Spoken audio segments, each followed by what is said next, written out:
Hi everyone, welcome to Red Umbrella. I hope you're all doing well. Today I want to argue that Randy Marsh is the most psychologically complex character in the history of adult animation. Not because of one famous meltdown or one viral moment, but because of what 27 seasons of addiction, identity crisis, narcissistic need, and emotional destruction have quietly built underneath the comedy. By tracing Randy's journey from the forgettable background dad we meet in the early seasons all the way through to the obsessive, fame-chasing, family-destroying marijuana farmer he becomes by season 27, we can see how South Park accidentally created one of the most honest and devastating portraits of a man running from himself ever put on television. And the worst part is that most of the people watching, just like most of the people in Randy's life, were laughing too hard to notice the damage piling up. But before we begin, I'd just like to kindly ask you all to subscribe. It's completely free and it really helps us improve the videos for this wonderful community we've managed to build. Anyway, that's enough. Let's begin. The baseline Randy, establishing who he was before it all went wrong. Before we start picking apart everything that is psychologically wrong with Randy Marsh, we need to do something really important first. We need to remember who he was before all the craziness. Because here's the thing that a lot of people forget about Randy. He was not always like this. He was not always the guy fighting dads at Little League games, or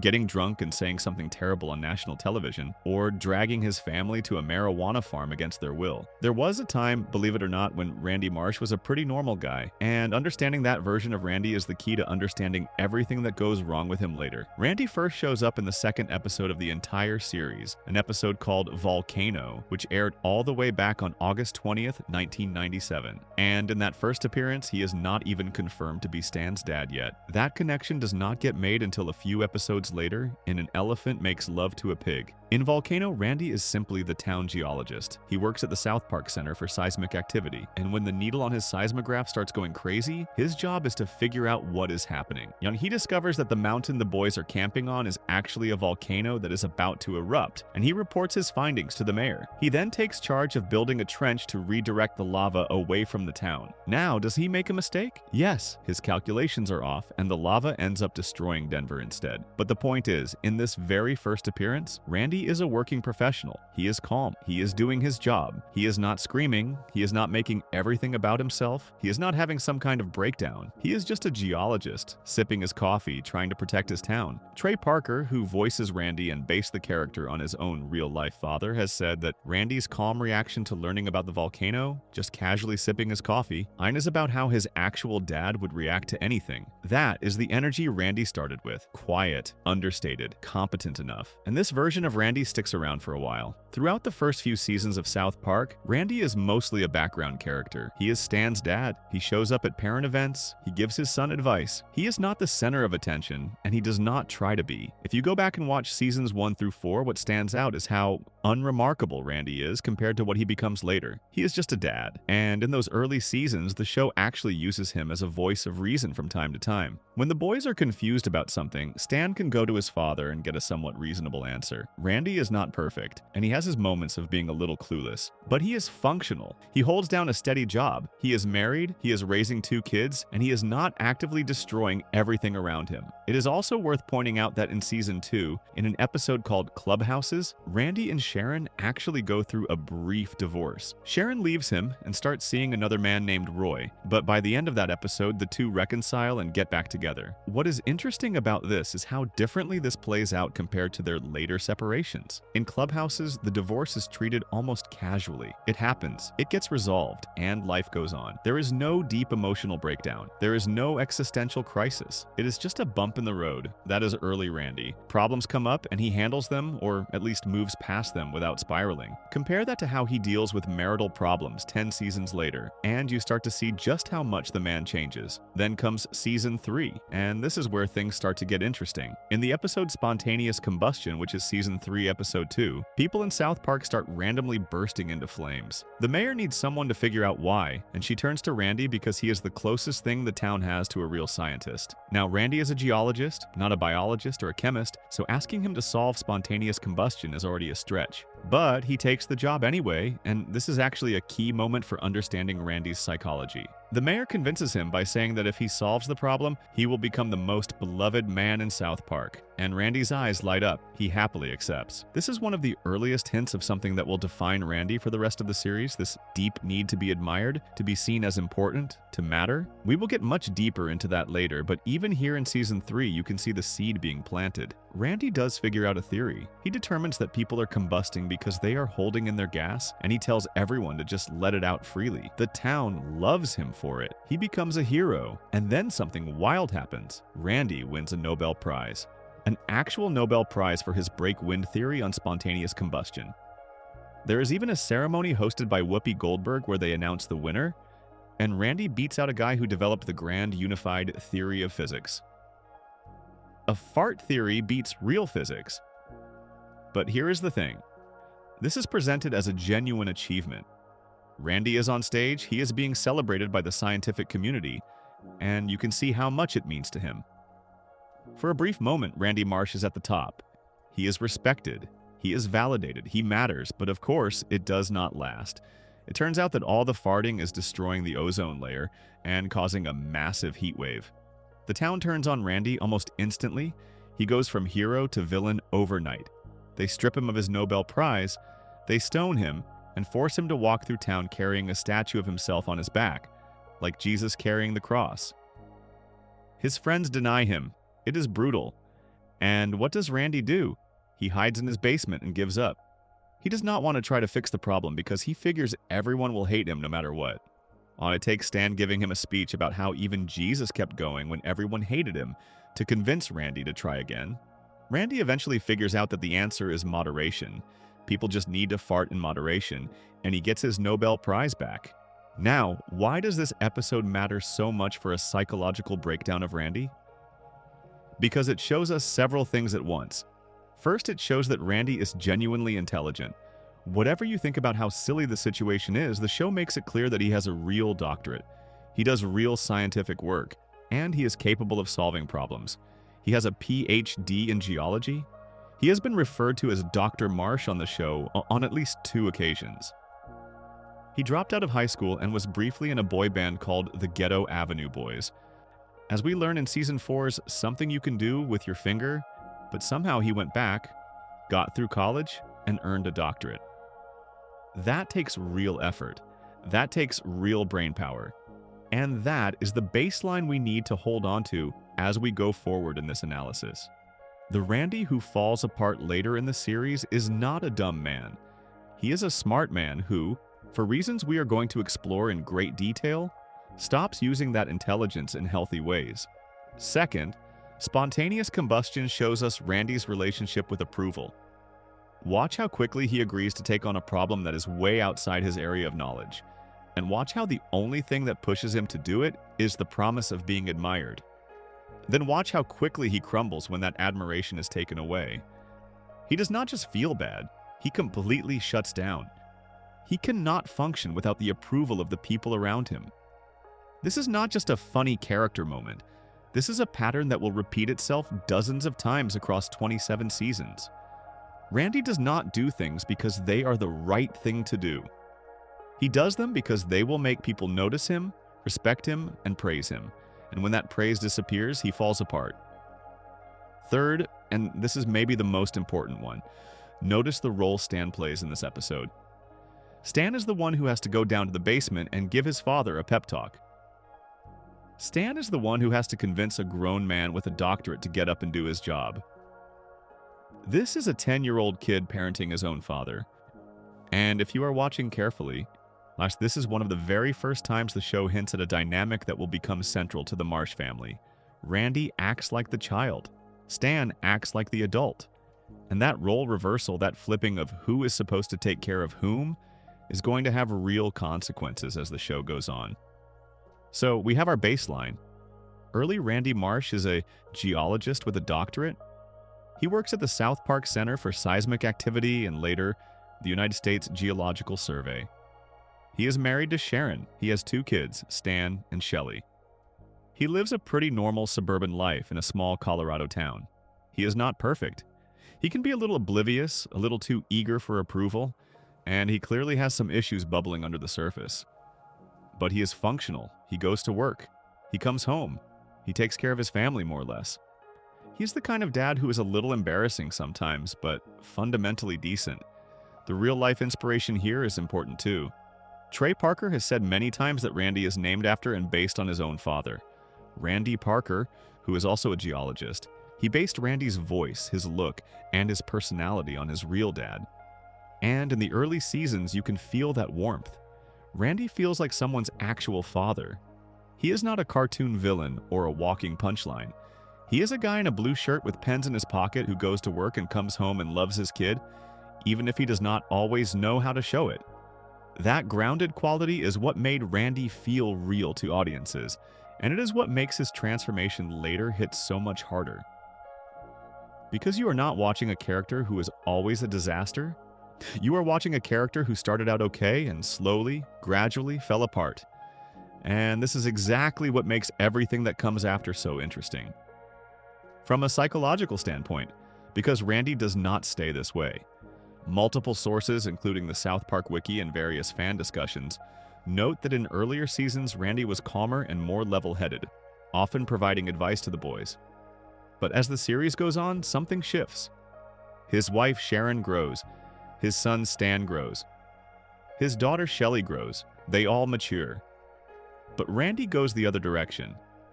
He gets more impulsive, more childish, more selfish, more reckless. The gap between who he was and who he becomes gets wider with every season, and the show eventually gives us a reason for it. In You're Getting Old, a season 15 episode that we will break down in detail later, Randy and Sharon have a conversation where they both admit they have been unhappy for a long time. Randy confesses that all of his wild behavior, all of his obsessions and schemes and ridiculous stunts have been his way of coping with that unhappiness. He has not been living, he has been running. Running from his marriage, running from his age, running from the quiet realization that his life did not turn out the way he thought it would. And that confession reframes everything. Every fight at a baseball game, every new obsession, every identity crisis. It was not just Randy being funny, it was Randy being in pain. And he has been in pain for a very long time. That is the man we are going to spend the rest of this video analyzing. And a man who had every tool he needed to build a good life, a sharp mind, a stable career, a family that loved him, and instead watched it all slip away because he could not sit with his own unhappiness long enough to actually deal with it. And here is the thing that makes Randy different from a lot of other animated dads like Homer Simpson or Peter Griffin. Those characters were always written to be a certain way. Homer was always dumb. Peter was always reckless. But Randy started out competent. Randy started out calm. Randy started out as somebody you could look at and think, yeah, that guy has it together. Which means something took that away from him. Something eroded him over time. And figuring out what that something is, that is what this video is really about. The question is not whether Randy Marsh is broken. The question is, what broke him? And whether the damage was always there, hiding underneath that calm, coffee-sipping geologist we met back in 1997. Before we move on, if you're enjoying this analysis, please consider subscribing. It helps the channel tremendously. But understanding why Randy kept running from himself means understanding the thing that followed him everywhere he went, and that is his relationship with addiction. Not just alcohol, not just marijuana, but a pattern of obsessive, compulsive behavior that shows up far earlier than most people realize, and in far more ways than you might expect. Section 2. The Addictive Personality. Why Randy Can Never Stop. So here's the thing about Randy Marsh that most people do not talk about enough. When people think of Randy's problems, they usually jump to the big dramatic moments. The fights, the schemes, the embarrassing public meltdowns. But if you really want to understand what is going on with this man from a psychological standpoint, you have to start with something quieter and more dangerous than any of that. You have to start with the fact that Randy Marsh cannot stop doing things.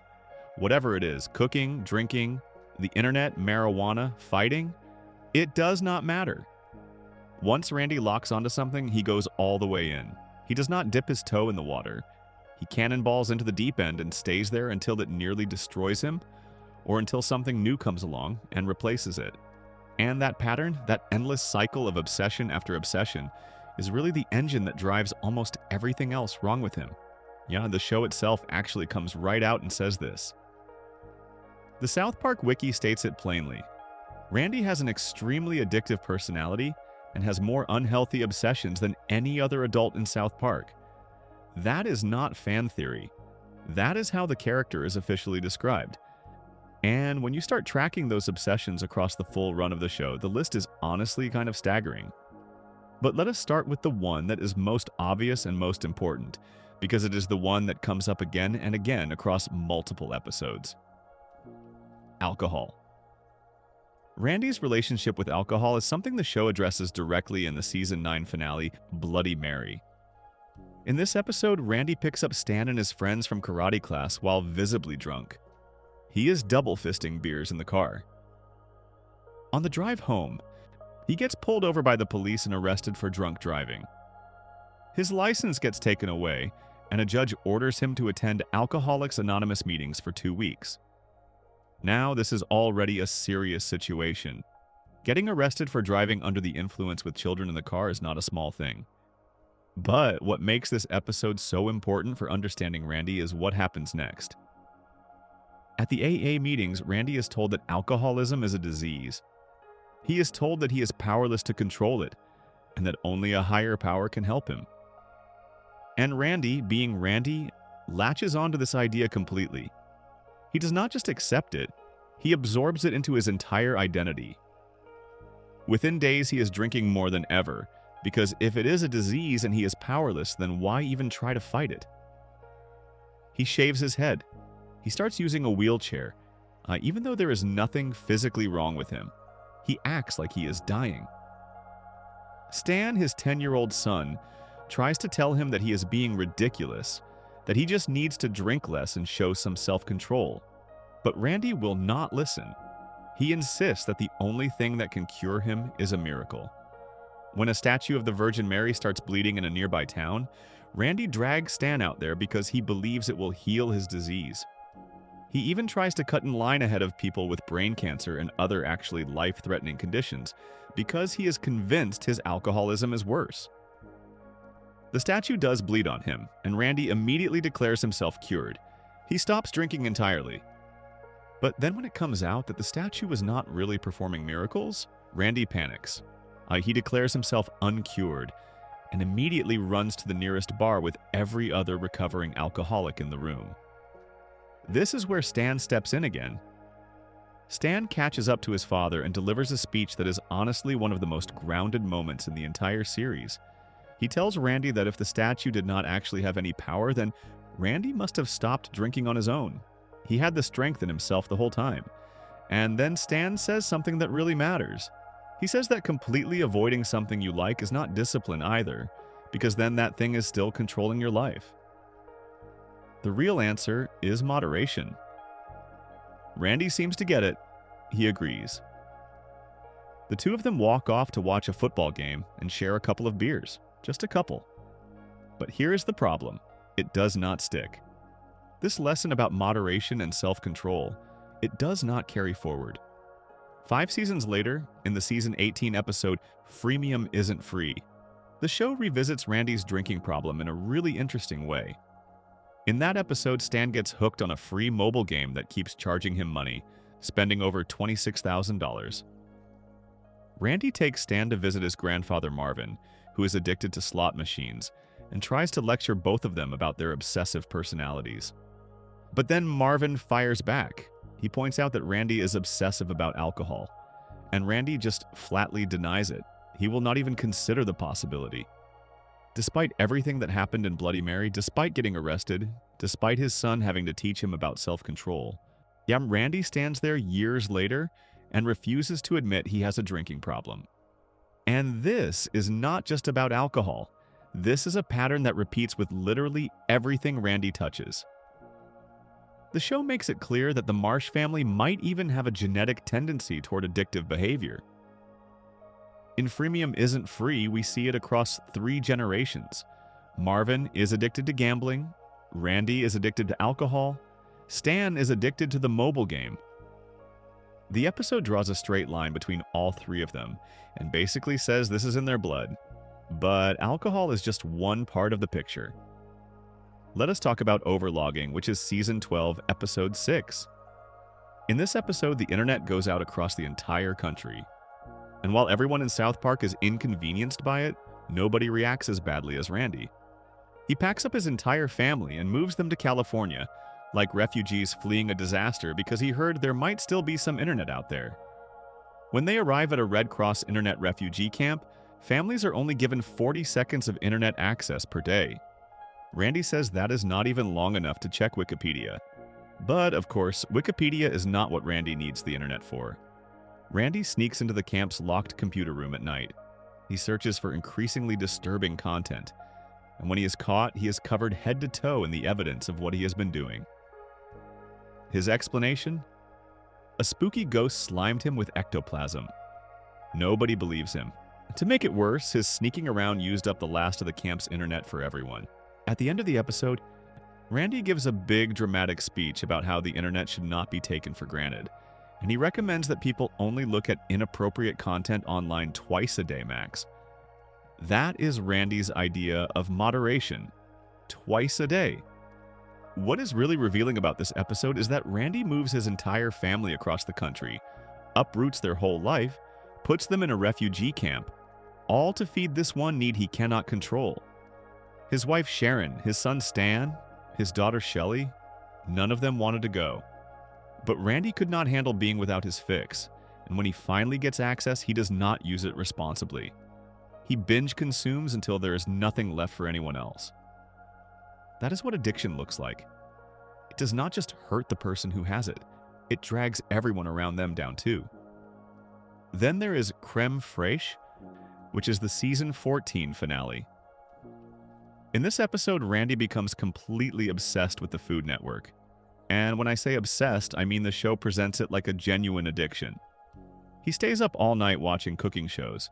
He calls the Food Network hotline, which the show portrays like one of those phone services people call for intimate conversations.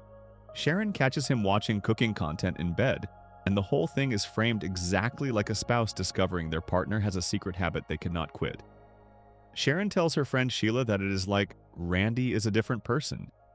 She says she walked in on him in the bathroom sitting on the toilet, cooking a pork chop. She feels unwanted and unattractive because Randy would rather watch people cook than spend time with her. Randy eventually quits his geology job and takes over as the cafeteria chef at South Park Elementary. He starts cooking wildly elaborate gourmet meals for the kids who just want normal school food. He forces Stan and his friends to film him like he is hosting his own cooking show. He is so deep into this obsession that he cannot sleep. He cannot think about anything else, and his marriage is falling apart. Sharon ends up leaving the house and going on vacation by herself because she cannot take it anymore. The only thing that snaps Randy out of it is Sharon coming home and addressing the real problem underneath all the cooking, which is that their relationship has been suffering because Randy keeps pouring all of his energy into obsessions instead of into his family. And then, of course, there is Tegrity Farms. Starting in Season 22, Randy moves his entire family to a farm outside of town and starts growing marijuana. What begins as just another one of Randy's impulsive ideas quickly takes over his entire life. He samples his own product constantly. By Season 23, the show makes it clear that a lot of his increasingly terrible behavior, the violence, the selfishness, the complete disregard for his family's feelings, is at least partly because he is high out of his mind most of the time. The show even replaced the normal South Park opening with a Tegrity Farms branded intro for the first 6 episodes of Season 23, which was itself a joke about how completely this one obsession had taken over everything. His family hates the farm. Sharon wants to leave. Stan wants to leave. Shelley wants to leave. But Randy will not let go. He cannot. Even when the business struggles, even when he gets sent to prison in the Season 23 episode season finale, even when he briefly returns to his old geologist self during the streaming wars and things immediately start getting better with his family, he keeps going back. The marijuana farm becomes the thing he builds his entire identity around. and he holds on to it for 5 full seasons before finally letting it go in the season 27 episode Sycophancy, when the farm fails financially and he sells it. 5 seasons. That is how long it takes Randy to let go of a single obsession when it really gets its hooks into him. And throughout that entire time, the show is very clear about the cost. His marriage gets worse. His relationship with Stan gets worse. His relationship with the entire town of South Park gets worse. He commits actual crimes to protect the business. He becomes more selfish, more delusional, more disconnected from reality. All because he cannot stop. And that is really the key to understanding Randy from a psychological standpoint. It is not that he is a bad person. It is not even that he is stupid because, as we talked about in the last section, he is genuinely smart. The problem is that Randy has a hole inside him, some kind of emptiness or restlessness that he cannot sit with, and he fills that hole with whatever is in front of him at any given moment. Alcohol, cooking shows, the internet, marijuana. It does not matter what the substance or activity is. The behavior is always the same. He finds something, he throws himself into it completely, and he ignores everyone telling him to slow down, and he rides it until it either burns out on its own or causes so much damage that he is forced to move on. And then the cycle starts again with something new. Before we move on, if you're enjoying this analysis, please consider subscribing. It helps the channel tremendously. The question is, what is that emptiness? What is the thing Randy is really running from every time he dives headfirst into a new obsession? The answer, it turns out, has a lot to do with how badly Randy needs other people to think he is special and what happens inside his head when they do not. Section 3. The need to be special. Randy's war against being ordinary.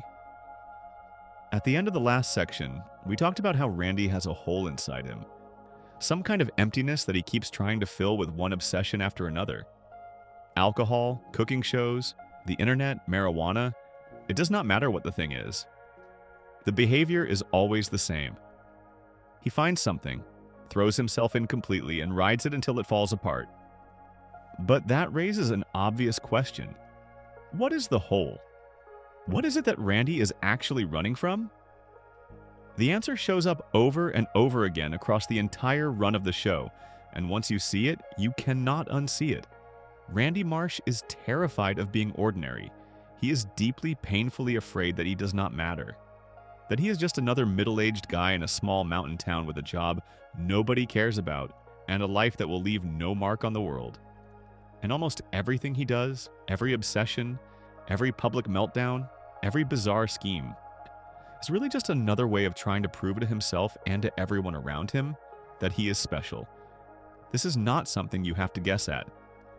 The show says it directly. In the season 11 episode More Crap, Randy produces an unusually large bowel movement after being constipated for over 3 weeks. Now, in any normal person's life, this would be disgusting and embarrassing, and something you would never tell anyone about. But Randy does the opposite. He shows it to his wife Sharon and his daughter Shelley, who are both disgusted. He shows it to his son Stan, who is actually kind of impressed. And then he takes it to Skeeter's bar and shows all his friends, and they are amazed. Randy contacts the Guinness Book of World Records, who redirect him to something called the European Fecal Standards and Measurements Board in Zurich. It turns out Randy has set the world record. His specimen weighed in at 8.6 curics, which is the fictional unit of measurement the show invented for this episode. The American government even holds a ceremony in Randy's honor because he is the first American to ever hold this record. And for a brief shining moment, Randy is happy. Not just happy, he is glowing, he matters. He did something nobody else has ever done. He is the best in the world at something, even if that something is completely disgusting and meaningless. But then Bono, the lead singer of U2, sends in a video claiming he has broken the record with 9.5 curics. The European board strips Randy of his title, and Randy falls apart. He becomes genuinely depressed. He mopes around the house. He barely talks. And then he says something to Stan that is one of the most revealing lines in the entire series. He tells Stan that this was the only thing he ever made that was any good. Stan, his own child, is standing right there when he says this. Stan replies with a flat and hurt response. But Randy does not even register it. He is so deep in his own disappointment that he cannot see how badly he just insulted his own son. Think about what that line tells us. Randy has a PhD. He won the Nobel Prize back in season 3. He has 2 children. He has a wife who has stayed with him through decades of increasingly insane behavior. But none of that registers as an accomplishment to him. The only thing that makes him feel like he matters is holding a world record for something that literally nobody should care about. That is how deep his need for recognition goes. It is not about what the achievement actually is. It is about being the best. Being number one. Being someone that other people have to pay attention to. His friends at the bar eventually convince him to try again. Randy spends 3 weeks eating at P.F. Chang's, training to break Bono's record. Meanwhile, Stan goes to Bono's mansion and tries to convince Bono to let his father win, just this once. Stan tells Bono that his dad has never won an award for anything. He does not have a single trophy. Stan points out that Bono has tons of money, a jet, the biggest rock band in the world, a hot wife, a knighthood, and 22 Grammy Awards. Could he not just let Randy have this one thing? But Bono refuses. He cannot stand to be number 2 at anything. And here is the dark joke the episode is making. Randy and Bono are actually the same person in different bodies. They are both so obsessed with being the best that they will go to absurd, even dangerous lengths to hold on to something that should not matter at all. The only difference is that Bono has actually achieved real things in the world, while Randy is fighting over a record that his own wife thinks is disgusting. The episode eventually reveals that Bono is not actually the record holder, but is literally a piece of excrement that was raised as a human being. It is a crude joke, but it is also making a real point. When your entire identity depends on being number 1, you stop being a real person. You become nothing but the thing you are chasing. Randy wins in the end. He produces a specimen weighing over 100 Keurig and reclaims the record. And he is thrilled. But the victory is completely hollow. Nobody in his family cares. Sharon thinks the whole thing is revolting, and by the next episode, none of it matters anymore. The record does not change Randy's life. It does not fix whatever is broken inside him. It is just another temporary high like every other obsession. The emptiness comes back, and Randy moves on to the next thing. This same pattern plays out in a very different way in the Season 9 episode The Losing Edge. In this episode, Stan's Little League baseball team keeps winning games which the boys hate because they do not want to spend their summer playing baseball. But while the kids are trying to lose, Randy is at every game getting into fistfights with the fathers from the opposing teams. He gets drunk, he screams at referees, he starts throwing punches, and when the police drag him away in handcuffs, he shouts his most famous line. He yells that he thought this was America. Now, on the surface, this is just Randy being a violent drunk at a kids' sporting event. But the episode goes deeper than that. As the boys advance further in the playoffs, Randy starts treating his fighting like it is his own athletic career. He trains like a boxer. He wakes up early, cracks eggs into a glass, and does a workout routine in a gray sweatsuit. The whole thing is shot as a direct parody of the Rocky movies. When he finds out they are going to the state championship game, Randy does not say he is proud of Stan. He says he has worked hard and believed in himself, and now he is going to be fighting in a state championship game. He has completely reframed his son's baseball season as his own personal journey of triumph. When Randy faces off against a rival father called Bat Dad, who is even bigger and drunker than he is, Randy is genuinely scared. He almost does not go to the game. But then he has a vision of Sharon telling him to fight for her, just like the scene in Rocky where Adrian tells Rocky to win. So Randy goes. And in the final showdown, after getting beaten badly, he gets back up and says he did not hear any bell. The crowd chants his name. He keeps fighting until both teams get disqualified. Randy is ecstatic. He does not care that his son's team was eliminated. Now, he does not care that he ruined the state championship game for every kid on both teams. All that matters is that he fought, people watched, people chanted his name, and for a few minutes he was the center of attention. That is what this is really about. It was never about Stan's baseball games. It was always about Randy finding a stage. This need for a stage shows up everywhere. In Something You Can Do With Your Finger from Season 4, the boys start a boy band called Finger Bang. Randy finds out and completely loses it. He forbids Stan from participating. He smashes a glass case in anger. His reaction seems wildly out of proportion until Sharon reveals the reason. Randy was once in a boy band himself back when he was young. He left school, left his home, and left his girlfriend to pursue fame. For a brief period, he had everything. Cars, women, attention. But boy bands have a short shelf life, and within a year he was considered too old. The record industry dumped him. He lost the cars, the women, the house, everything. And he ended up back where he started, with nothing. This backstory tells us something crucial. Randy's hunger for recognition did not start in middle age. It has been there since he was a teenager. He was willing to throw away his entire life, his education, his relationships, everything, for a shot at being famous. And when it did not work out, the failure clearly scarred him. He tries to protect Stan from making the same mistake, which shows that on some level he knows the pursuit is destructive. But he cannot apply that wisdom to himself. He keeps chasing the exact same thing, just in different forms. In Medicinal Fried Chicken, Season 14. Episode 3, Randy learns that South Park's KFC restaurant has been replaced by a medical marijuana store. He wants to get marijuana, but the doctor tells him only sick people can get a prescription. So what does Randy do? He deliberately gives himself testicular cancer by putting himself in front of a microwave oven. He irradiates his own body, gives himself actual cancer, and ends up with a condition so severe he has to carry himself around in a wheelbarrow. All of this just to legally smoke marijuana. When the doctor tells him the test results confirm cancer, Randy's response is pure joy. He does not care about the cancer.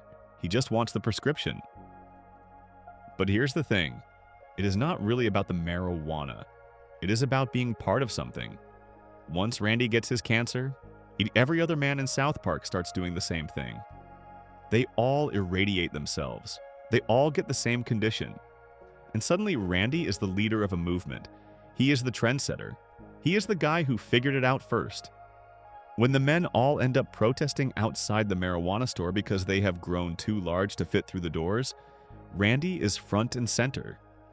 He found yet another way to be the most visible person in town.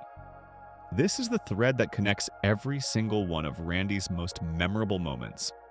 The world record, the baseball fights, the boy band, the cancer scheme. It is always the same underneath. Randy needs people to look at him. He needs to feel like he is at the center of something important. And when that feeling fades, which it always does, he crashes hard and starts looking for the next thing that will give it back to him. What makes this so sad and so funny is that Randy actually does have things to be proud of. He has a PhD in geology. He won a Nobel Prize. He has children who, despite everything, still care about him. But none of that is enough because those things are quiet. They do not come with crowds chanting your name. They do not come with ceremonies and world records and people staring at you. And for Randy, if people are not staring at him, then it does not count. Before we move on, if you're enjoying this analysis, please consider subscribing. It helps the channel tremendously. The question this raises is whether Randy's desperate need to be special is really about the outside world at all, or whether it is about something happening inside him. Because there is a difference between wanting success and needing attention. Randy does not just want to do interesting things. He needs other people to see him doing them. He needs the reaction. And that kind of need, the kind that never gets satisfied no matter how many times it gets fed, usually points to something deeper. It points to a man who, underneath all the noise and chaos, is not just afraid of being ordinary. He is afraid of getting older. He is afraid that the best parts of his life are behind him, and he has absolutely no idea what to do about it. Section 4. The Man Who Refuses to Get Old. Randy's Permanent Midlife Crisis. At the end of the last section, we landed on something important. Randy's desperate need to be special, his constant hunger for attention and recognition, is not just about wanting people to look at him. It is connected to something even more personal. Randy Marsh is a man who is terrified of aging. He is afraid that the best years of his life are behind him, that the world has moved on without him, and that he is becoming the kind of person other people stop paying attention to. And instead of sitting with that fear and dealing with it like a grown adult, Randy does the opposite. He fights it. He runs from it. He throws himself into one ridiculous scheme after another, each one basically a different way of screaming at the universe that he has not done yet. Most people, when they think about a midlife crisis, picture something specific. A guy buys a sports car. A guy leaves his wife. A guy gets a tattoo he regrets. But Randy's version of a midlife crisis is not one event. It is his entire personality. It is a permanent state of being. From roughly season 4 onward, almost everything Randy does can be traced back to the same root fear. He is getting older. The world is changing around him, and he cannot accept it. The episode that lays this out most clearly is You're Getting Old, which is season 15, episode 7. This is widely considered one of the most important episodes in the entire series, not just for Randy, but for South Park as a whole. It starts with Stan turning 10 years old. After his birthday, Stan begins experiencing a strange condition where everything he used to enjoy, music, movies, food, video games, starts looking and sounding terrible to him. His doctor diagnoses him with being a cynical person. This is Stan's story, but running alongside it is Randy's story. And Randy's story is where the real emotional weight of the episode lives. When a genre of music called tween wave becomes popular with the kids, the parents of South Park all agree it sounds awful. But Randy refuses to admit that. He insists he likes it. He starts listening to the CD that Kyle gave Stan for his birthday, claiming to enjoy it even though to the adult ear it sounds like nothing but drum beats and bodily noises. Sharon calls him out on it. She accuses him of pretending to like the kid's music because he cannot face the fact that he is getting older. Randy denies it. He doubles down. He does not just listen to tween wave. He starts performing it. He gets on stage and plays it in front of audiences. He fully commits to this new identity as a guy who is still in touch with what the young generation likes. Now, remember what we learned in Something You Can Do With Your Finger back in season 4. Randy was once in a boy band. He left everything behind to chase that dream of being a performer, of being famous, of being on stage with people screaming his name. And it was ripped away from him after just 1 year because the industry decided he was too old.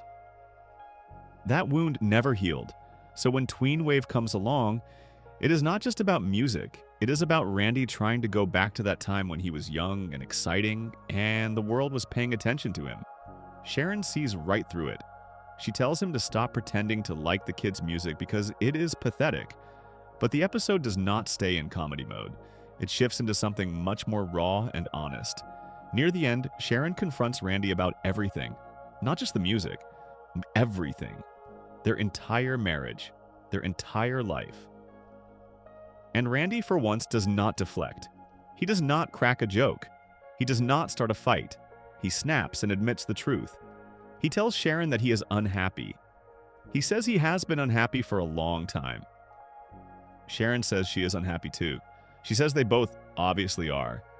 And then she asks the question that hits like a punch to the stomach. She asks how much longer they can keep doing this. She says the same stuff just happens over and over, and then in a week it just all resets until it happens again. Every week it is kind of the same story in a different way, but it just keeps getting more and more ridiculous. If you are a longtime viewer of the show, those words hit on 2 levels. On one level, Sharon is talking about her marriage to Randy, his obsessions, his schemes, his public embarrassments, the constant cycle of chaos followed by a reset back to normal. She is exhausted by it. But on another level, the show is talking about itself. Trey Parker and Matt Stone wrote this episode as a reflection of their own feelings about making South Park for 15 seasons. They were the same age as Randy, more or less, and they were asking themselves the same questions. Can we keep doing the same thing? Has it all become repetitive? Are we just getting older and running out of things to say? Randy responds to Sharon by saying he does not know if he has changed or she has changed, but he feels like he might not have a whole lot of time left and he wants to enjoy it. Sharon says she wants to enjoy it too, but she cannot fake it anymore. She says Randy seems kind of terrible to her now. Randy says she seems kind of terrible to him too. And then Sharon delivers the final line. She says people get older, People grow apart. The episode ends with a montage set to the Fleetwood Mac song, Landslide. Sharon and Randy separate. They sell the house. Randy drives away in a moving truck and looks back. Stan, Sharon, and Shelley move into a new place. Kyle and Cartman start hanging out without Stan, and Stan lies alone on his new bed in his new room, and his condition shows no signs of getting better. There is no joke at the end. There is no reset. The credits roll in silence. This was one of the most genuinely sad moments in the history of South Park. And what makes it land so hard is that the show had been building to it for years without anyone fully realizing it.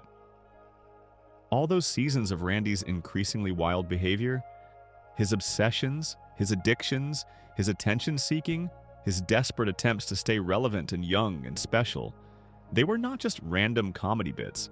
They were the symptoms of a man in crisis, a man who was watching his life slip away from him and responding by making more and more noise, hoping that if he was loud enough and busy enough, he would not have to face what was really happening.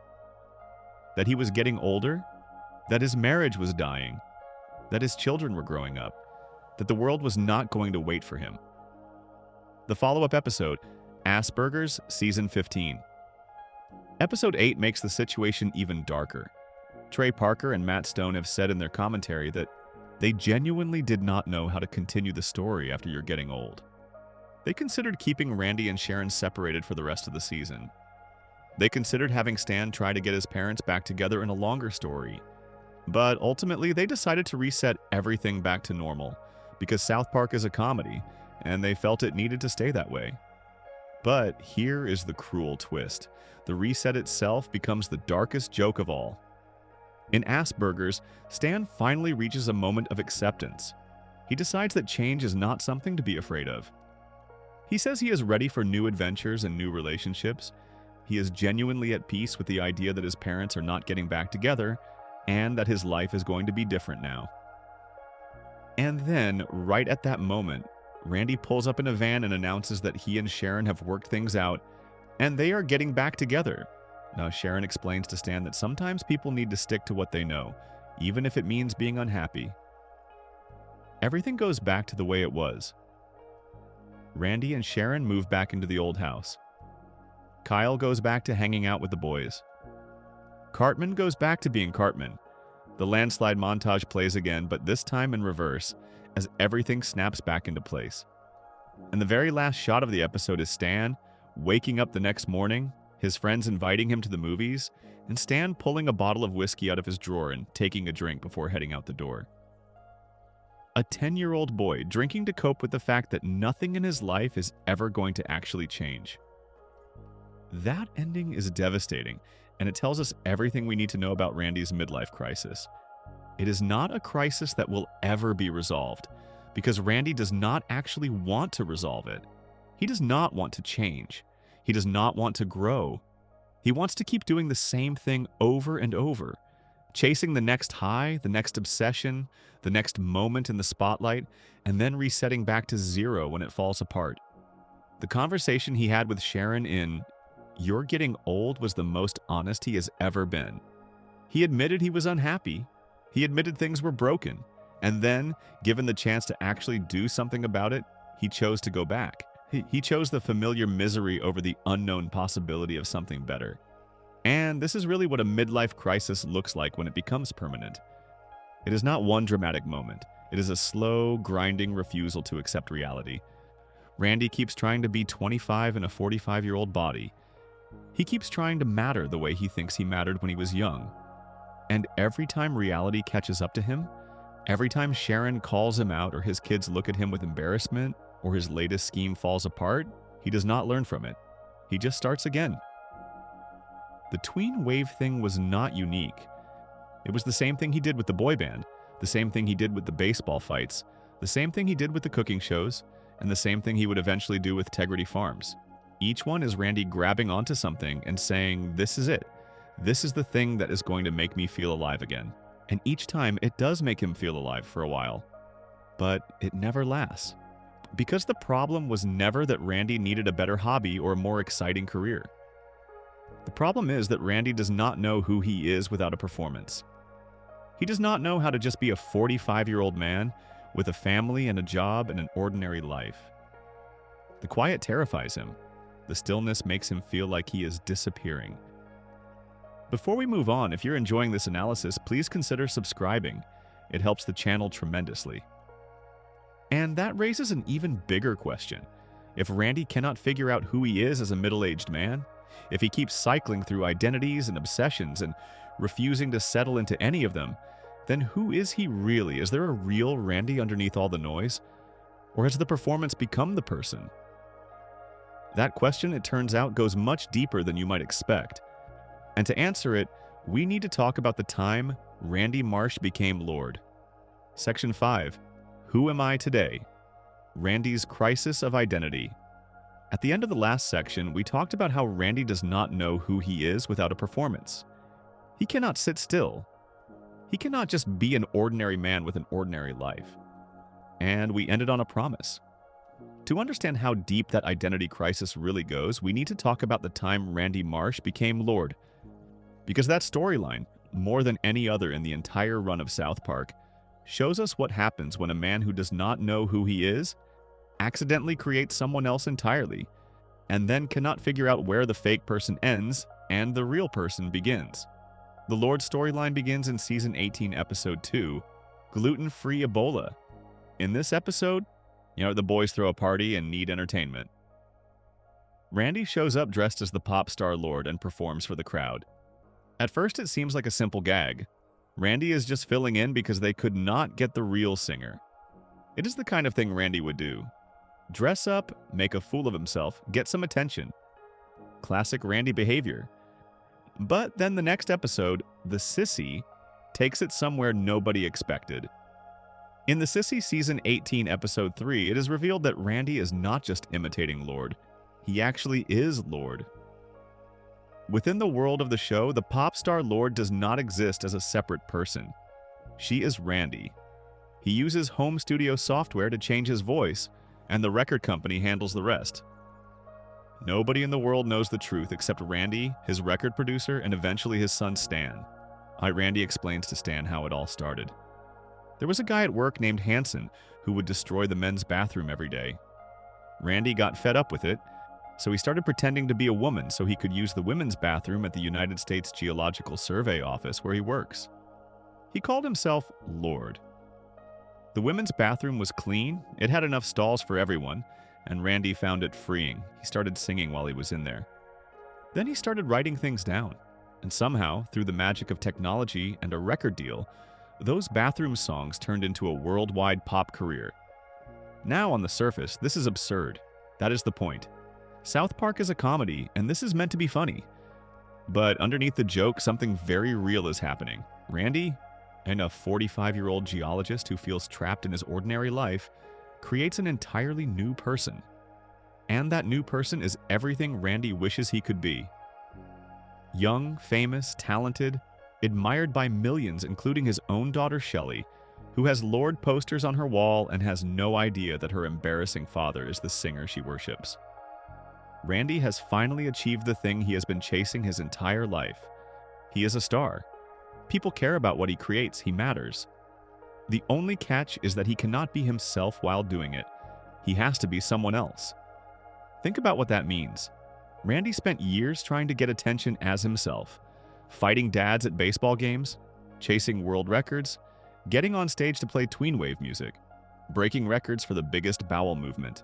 All of those things were Randy trying to be special as Randy, and none of them worked. Not really. They gave him a moment of attention and then faded away. But as Lord, he actually succeeds. He writes music that moves people. He builds a career that lasts more than one episode. He earns money, which he hides inside the walls of his house. He has a record producer and fans and concert appearances. The thing he always wanted, he finally got it, but only by erasing himself completely. The episode treats this with more care than you might expect from South Park. When Randy's female coworkers at the Geological Survey learn that Lord has been using their bathroom, they are uncomfortable. Randy's boss suggests giving Lord a separate bathroom, but Randy protests because the bathroom is where he creates his music. It is tied to his identity as Lord. Without it, he feels like he loses something essential.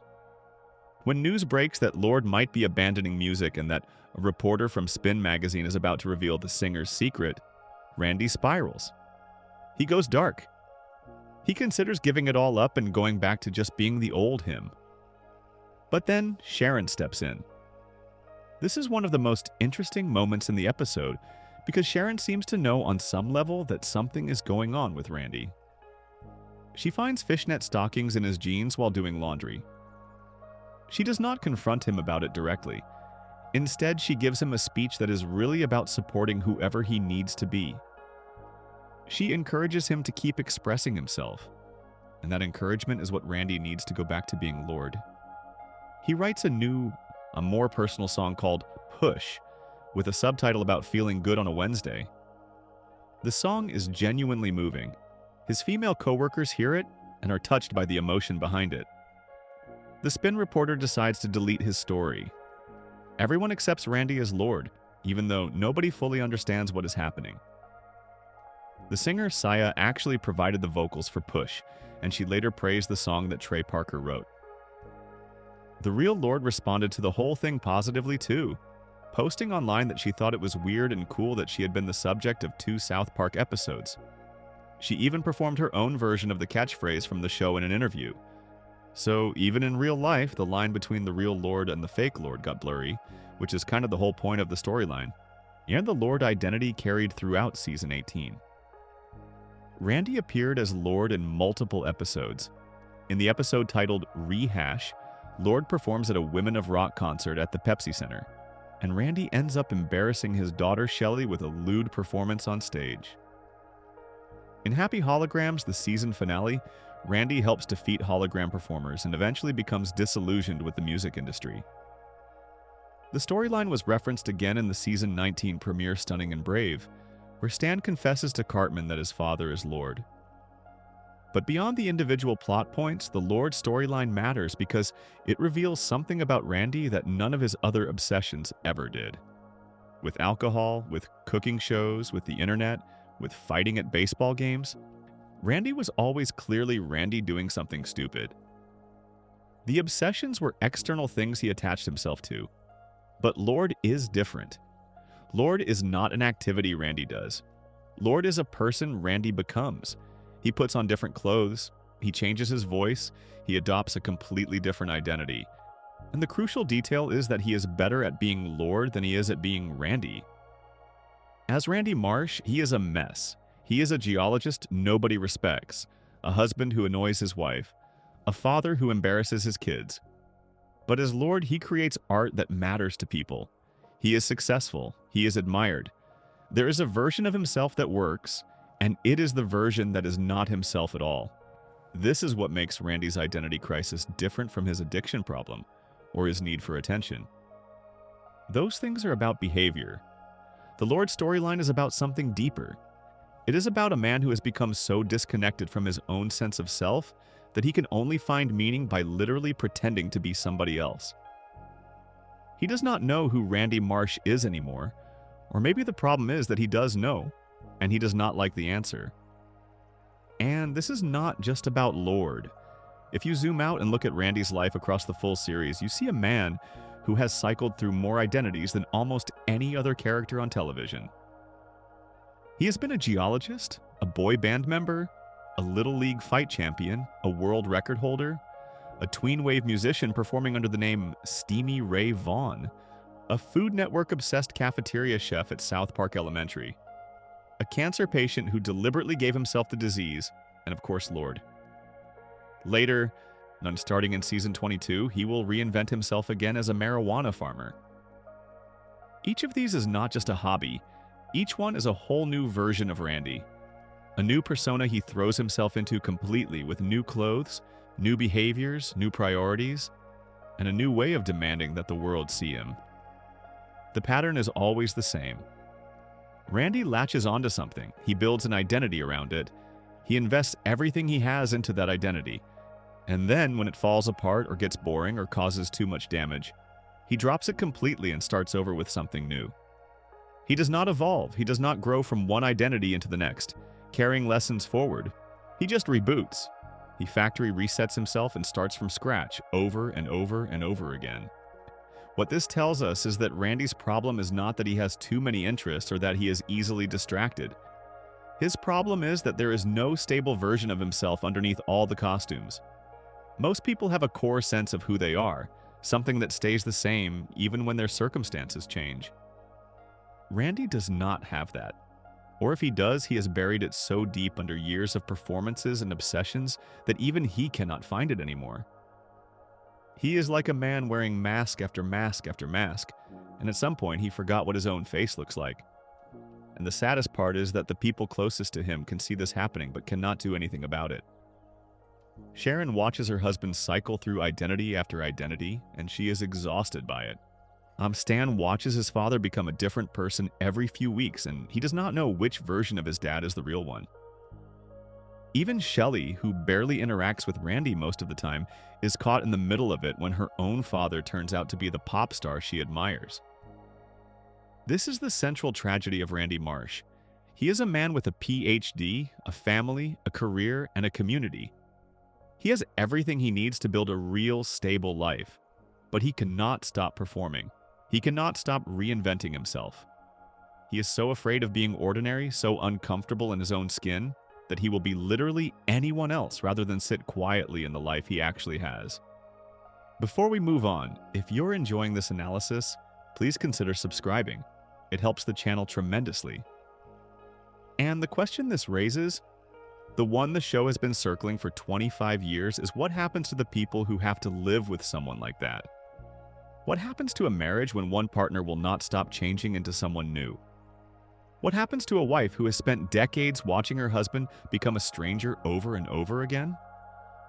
That question brings us to Sharon, and the answer is not a happy one. Section 6. Randy and Sharon, the marriage that refuses to die. The last section ended with a question. What happens to the people who have to live with someone like Randy Marsh? A man who cycles through identities the way most people cycle through outfits. A man who cannot sit still in his own life. A man whose need for attention and excitement constantly overrides everything and everyone around him. To answer that question, we have to look at the person who's been standing next to Randy through all of it, absorbing the damage, cleaning up the mess, and somehow still showing up the next morning. We have to talk about Sharon. Sharon Marsh is one of the most underrated characters in South Park. She rarely gets her own storyline. She is not flashy. She does not go on wild adventures or make headlines. But she is arguably the most important character in understanding who Randy really is, because Sharon is the mirror Randy refuses to look into. She reflects back to him everything he does not want to see about himself. And over the course of 25+ seasons, watching how Sharon responds to Randy, how she endures him, how she fights him, and how she ultimately keeps choosing him anyway, tells us more about the psychology of this marriage than any of Randy's solo episodes ever could. Their relationship was not always this complicated. In the earliest seasons, Randy and Sharon were essentially a normal sitcom couple. They bickered occasionally, like any married pair, but there was warmth between them. They functioned. Randy was still a relatively calm, competent guy, and Sharon did not have much reason to be frustrated with him, beyond the usual domestic disagreements. The show even implied in the episode Die Hippie Die that the two of them met at Woodstock, suggesting they shared a countercultural past. In the episode Clubhouses from Season 2, there is a flashback suggesting they originally met as kids in a tree fort playing Truth or Dare. Whichever version is more accurate, the point is the same. Their connection goes back a long time. This was not an arranged marriage or a marriage of convenience. At some point, these two people genuinely chose each other, but that early harmony started to crack as Randy's personality began its slow slide toward chaos. The first real stress test for the marriage comes in Clubhouses itself. Randy and Sharon argue constantly throughout the episode and end up divorcing. Sharon quickly moves on to a new boyfriend named Roy, who moves into the house and annoys Stan by constantly making him chop firewood. Randy, meanwhile, becomes an absentee father, spending his newly single life partying and chasing women, rather than being present for his kids. The divorce is treated casually by the show, almost as a joke. By the end of the episode, Sharon and Randy played Truth or Dare in Stan's clubhouse, reconnect, and get back together. The whole thing wraps up in 22 minutes. But looking back at this episode through the lens of everything that comes later, it feels less like a joke and more like a warning. Because the pattern that clubhouses establishes, argue, fall apart, come back together, pretend everything is fine, becomes the defining rhythm of Randy and Sharon's entire marriage. They never actually solve anything. They just circle back to the starting position and try again, each time with a little more damage and a little less hope. As Randy's behavior escalated through the middle seasons of the show, Sharon's role shifted. She went from being his partner to being his babysitter. In the pandemic two-parter from season 12, Sharon becomes furious with Randy because he spends the entire family crisis obsessively recording everything on a video camera instead of actually helping or protecting his family. She screams at him. She physically attacks him out of frustration. This is not a woman calmly rolling her eyes at a quirky husband. This is a woman who has reached a breaking point because the person who is supposed to be her teammate keeps treating real life like it is a show he is producing. In Overlogging, also from season 12, Randy drags the entire family across the country to California because the internet has gone out and he cannot handle being without it. Sharon does not want to go. Stan does not want to go. Shelley does not want to go. But Randy packs everyone up like refugees and forces the move anyway. Sharon's opinion is not considered, and her comfort is not factored in. She is along for the ride whether she likes it or not, and she has been along for the ride for years. In Creme Fraiche, season 14, the marriage nearly collapses again. Randy becomes so obsessed with cooking shows that he quits his geology job, takes over as the cafeteria chef at Stan's school, and starts staying up all night watching the Food Network. He calls the Food Network phone hotline for what the show frames as something resembling an intimate call. Sharon tells her friend Sheila Broflovsky that she feels unwanted. She says she found Randy in the bathroom cooking a pork chop while sitting on the toilet. She wonders aloud if she is no longer attractive to him. She takes up the shake weight as a distraction, not because she actually cares about working out, but because she needs something. Anything to fill the void that Randy has left by completely checking out of their marriage. The only reason the marriage survives that episode is that Sharon uses what she learned from the shake weight to give Randy what the show calls an old-fashioned, which snaps him out of his cooking obsession and puts him to sleep. And then, in a line that captures the entire exhausting cycle of this relationship, Randy casually mentions that he will just get his geology job back. Status quo restored. Problem temporarily patched. Nothing actually fixed. But the real turning point, the moment that strips away all the comedy and shows us what is actually happening inside this marriage, is You're Getting Old from season 15. We covered this episode in the midlife crisis section, but it bears revisiting from Sharon's perspective.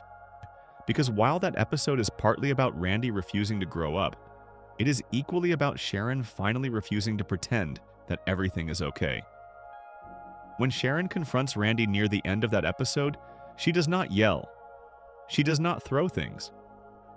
She speaks with the tired clarity of someone who has been carrying something heavy for a very long time and has decided to set it down. She tells Randy that she is unhappy, that she has been unhappy for a long time. She asks how much longer they can keep doing this. She describes their life together as the same ridiculous events happening over and over, resetting every week, getting more absurd each time. She says she does not know if she has changed or if Randy has changed, but she cannot fake it anymore. She tells him he seems terrible to her now. Randy says the same back, and Sharon delivers the final line. People get older. People grow apart. That is not a fight. That is a funeral. Sharon is not angry in that scene. She is grieving. She is mourning the marriage she thought she had, the husband she thought she married, and the life she thought they were building together. And the really devastating thing is that Randy does not argue with her. He does not promise to change. He does not beg her to stay. He just agrees. They both agree that they are miserable and that being together is making them worse. and then they separate. Sharon takes the kids, moves to a new apartment, and Randy drives away alone.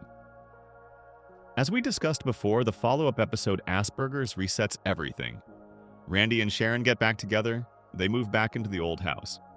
Sharon tells Stan that sometimes people need to stick to what they know, even if it means being unhappy. That line is one of the bleakest things ever spoken on a comedy show. Sharon is not saying she is happy to be back. She is not saying she and Randy worked things out. She is saying she has accepted that this is her life, that it will not get better, and that changing it is harder than enduring it.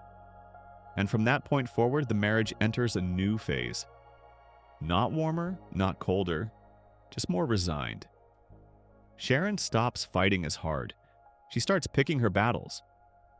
When Randy goes through his obsession with renovating houses in the season 21 premiere, White People Renovating Houses, Sharon actually participates. She helps him with the decorating while he does the construction. She does not seem enthusiastic, but she shows up. It is as if she has decided that joining Randy's obsessions is less painful than trying to stop them. But then Tegrity Farms happens and everything gets worse again. When Randy decides to move the entire family to a marijuana farm outside of town, starting in season 22, Sharon does not want to go. Nobody in the family wants to go. But Randy does it anyway, just like he did with California, just like he does with everything. And this time, the obsession does not burn out in one episode. It lasts for 5 seasons. For 5 seasons, Sharon is trapped on a farm she hates, watching her husband get high on his own product, commit crimes, embarrass himself, and ignore every signal she sends that she wants to leave. The show makes Sharon's misery unmistakable during this period. In the season 23 episode season finale, Randy gets arrested, and Sharon's reaction is telling. She appears content, relieved even. She throws a party. She takes down all the marijuana-themed decorations and the photos of Randy and replaces them with pictures of herself and her children. For the first time in years, the house feels like it belongs to her. Randy's absence is not something she mourns. It is something she celebrates, even if she tries not to let it show. And that tells you everything. When the person you are married to goes to prison, and your first instinct is to redecorate and throw a party, the marriage is not struggling. It is surviving on fumes. Sharon is not staying with Randy because she loves the life they share. She is staying because she told Stan years ago that sometimes you stick to what you know, and she meant it. She has made her peace with being unhappy, or at least she has tried to. The South Park specials paint an even darker picture. In South Park, post-COVID, the show reveals a dark possible future for the Marsh family. In that timeline, Sharon wanted to divorce Randy a 3rd time and take ownership of half the farm. Randy refused. The fighting between them escalated until their son Stan, sick of the conflict, set the farm on fire. Shelley was accidentally killed in the blaze. And Sharon, unable to bear the loss, took her own life. Now, this is a speculative future timeline that the show ultimately undoes, but the fact that Trey Parker and Matt Stone even imagined it tells us something about where they see this marriage heading if nothing changes. The logical endpoint of Randy and Sharon's relationship, if taken to its most extreme conclusion, is tragedy. But back in the main timeline, the marriage continues. In the season 27 episode Sycophancy, Sharon finally convinces Randy to sell Tegrity Farms and move the family back to their old life in South Park. It takes 5 years of misery, but she outlasts the obsession. She does not defeat it through confrontation or ultimatum. She simply endures it until it collapses under its own weight. And that is really Sharon's strategy for surviving Randy. She does not try to fix him. She does not try to leave him, not permanently. She just waits. She absorbs the impact of whatever insane thing he is doing. She quietly holds the family together and she waits for the storm to pass so she can start cleaning up. The tragedy of Sharon Marsh is not that she married the wrong man. It is that she married a man with enormous potential who cannot stop wasting it. She has seen Randy at his best. She has seen the intelligence, the passion, the charm. She knows what he is capable of when he is focused and present. And that knowledge is probably what keeps her coming back, the memory of who he was and the hope that maybe someday he will be that person again. But he never is, not for long. And the tragedy of Randy, from the marriage's perspective, is that he has no idea what he has.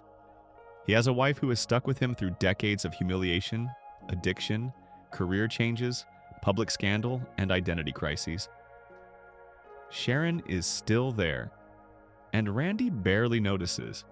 He is too busy chasing the next thing, too busy performing for strangers, to see that the person sitting right next to him has been quietly sacrificing her own happiness to keep his world from falling apart. Before we move on, if you're enjoying this analysis, please consider subscribing. It helps the channel tremendously. That dynamic, the man performing for the world while his family holds everything together in the background, is not just a marriage problem, it is a parenting problem too. And nobody pays a higher price for Randy's behavior than the one person in the Marsh family who never asked for any of it. His son, Stan. Section 7. The Man-Child Syndrome. When the parent becomes the kid. We ended the last section on Stan, the person in the Marsh household who never asked for any of the chaos but ends up absorbing most of it. And that brings us to one of the strangest and saddest dynamics in all of South Park. The relationship between Randy Marsh and his own maturity. Because Randy is not just a flawed father or an unreliable husband. Randy is, in the most literal sense the show can manage, a child trapped in a grown man's body. And the cost of that is paid almost entirely by the actual children around him. There is a specific term people use for this kind of character. They call it a man-child. Somebody who has the body, the age, the responsibilities, and the authority of an adult, but the impulse control, the emotional range, and the self-awareness of a kid. And when you lay out the evidence across the full run of the show, Randy is not just a man-child. He might be the most extreme example of one in television history. You can consider what a typical adult is supposed to do. Hold a steady job, maintain a household, support a partner, raise children who feel safe and stable. Make decisions based on what is best for the family, not just for yourself. Now consider what Randy actually does. He quits jobs on impulse. He drags his family across the country without asking their opinion. He picks fistfights at his son's sporting events. He breaks the law repeatedly. He falls into obsession after obsession, while his wife holds together a household that is constantly under siege from his latest disaster. He treats the entire town of South Park like a playground, where he can do whatever he wants, and when he faces consequences, his go-to defense is some version of complaining that his freedom is being violated. He famously screamed at police officers that he thought this was America while being arrested at a Little League game. That is not an adult processing consequences. That is a child throwing a tantrum because someone told him no. The show itself has acknowledged this directly. In the season 16 episode Sarcastiball, Sharon tells Randy she is worried that something is wrong with his brain because he has become incapable of speaking without sarcasm. She urges him to see a doctor. The doctor declares that sarcasm has caused Randy irreversible brain damage. Now, the medical part is obviously a joke. But the underlying scene, a wife dragging her husband to a doctor because his behavior has become so extreme and so childish that she genuinely fears something is neurologically wrong, that is not just comedy. That is a portrait of a woman who has spent years watching the man she married act less and less like a grown-up and more like an overgrown teenager. And it keeps happening. In Cock Magic from Season 18, the boys discover an underground ring where roosters play the card game. Magic, the Gathering. Randy overhears the phrase, cock magic, and completely misunderstands it. He believes it refers to doing magic tricks with his genitals. So he starts performing these tricks at various venues under the stage name, The Amazingly Randy. He performs at a restaurant. He performs at what he believes is a competition. And then, in one of the most disturbing scenes of the episode, he performs at a kindergartner's birthday party. Small children are traumatized. Parents are horrified. And Randy is standing there, completely oblivious, genuinely believing he is entertaining people. This is not a man making a bad choice. This is a man who has so little awareness of social boundaries, of appropriate behavior, of the basic line between what an adult should and should not do in front of children, that he exposes himself at a party for 5-year-olds and does not understand why people are upset. The gap between Randy's self-perception and reality in that moment is so wide it could swallow a continent. He thinks he is being talented and impressive. Everyone else sees a middle-aged man who has lost his mind. And here's where the man-child dynamic becomes something more serious than just comedy. Because Randy does not exist in a vacuum. He has a son. And that son has to go to school the next day in the same small town where his father just did these things. Stan Marsh has spent the entire series living in the fallout of Randy's behavior. Every public meltdown, every arrest, every bizarre scheme, every front-page embarrassment, Stan has to wake up the morning after and face a community that watched his dad fall apart in public. Again. The show captures this beautifully in small moments that are easy to miss. When Randy gets into fights at Stan's baseball games in The Losing Edge, the other parents and kids all stare. Stan does not cheer for his dad. He winces.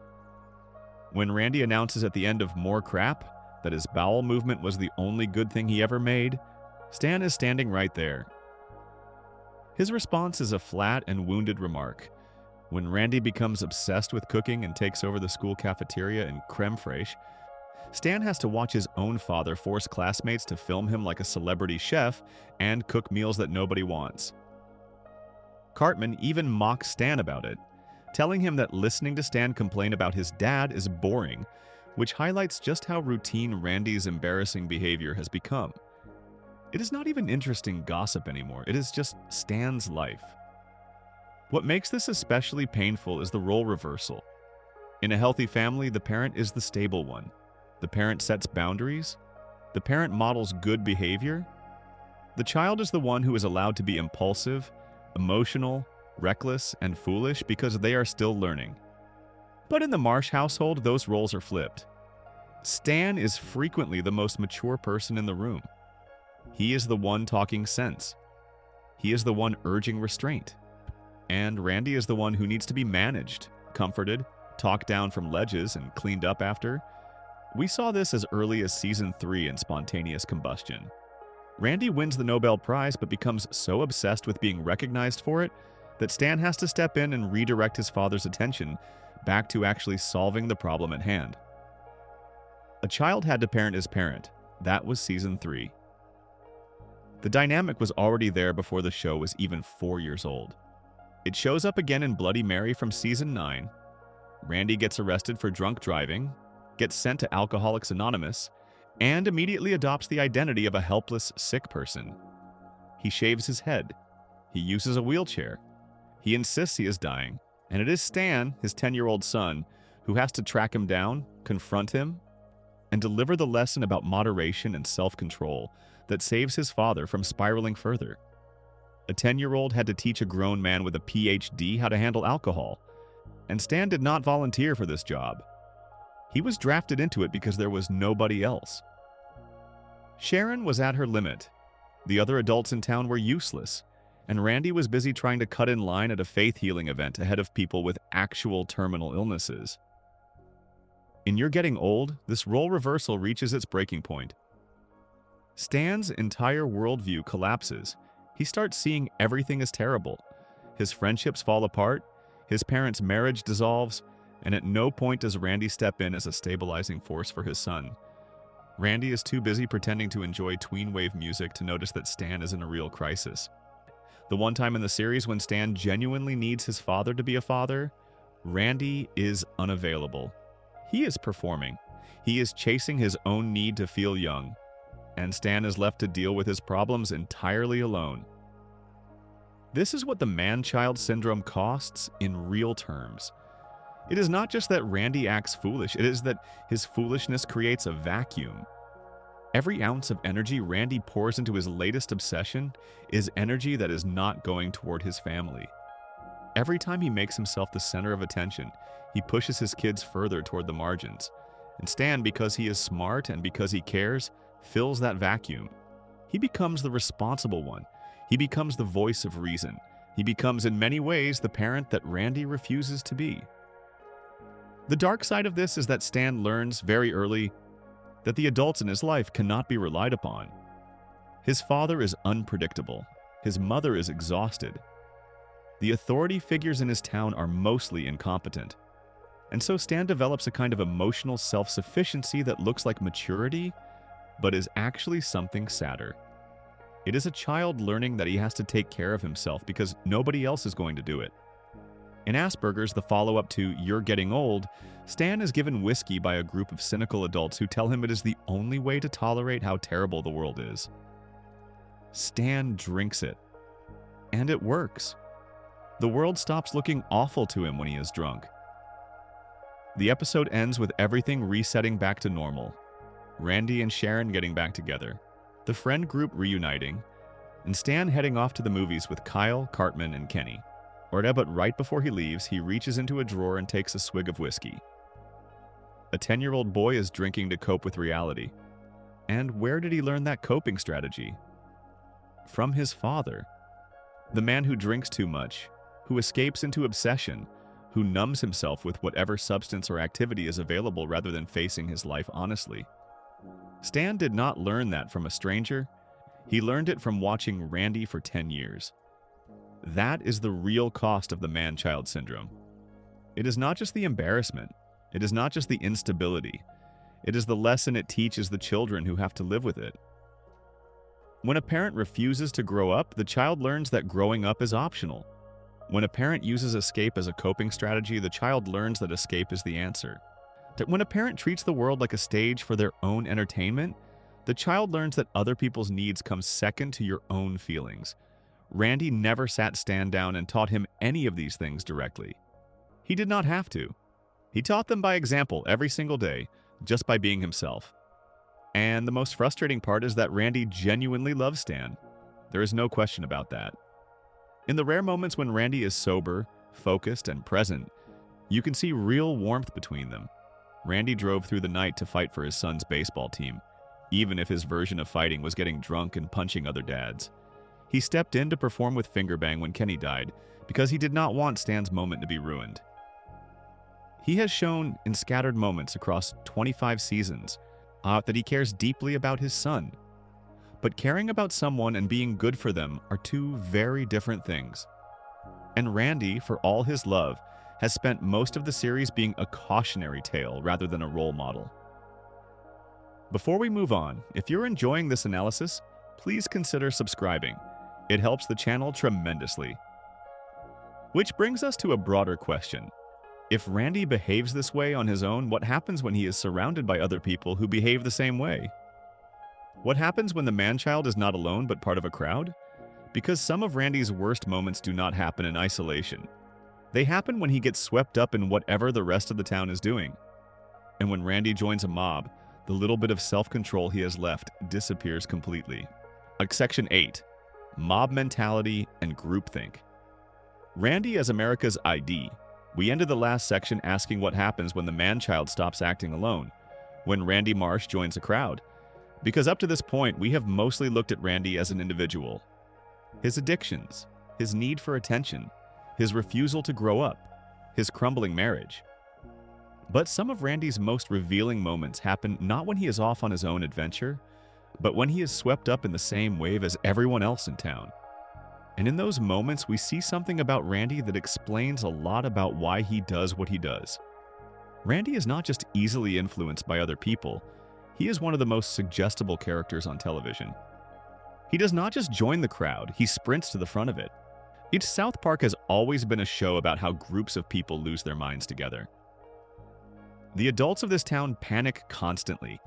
They latch onto trends, chase scares, adopt new beliefs overnight, and abandon them just as fast. But while most of the adults participate in this cycle, Randy does something extra. He leads. Not because he has better ideas or stronger convictions, but because he has the loudest voice and the least hesitation.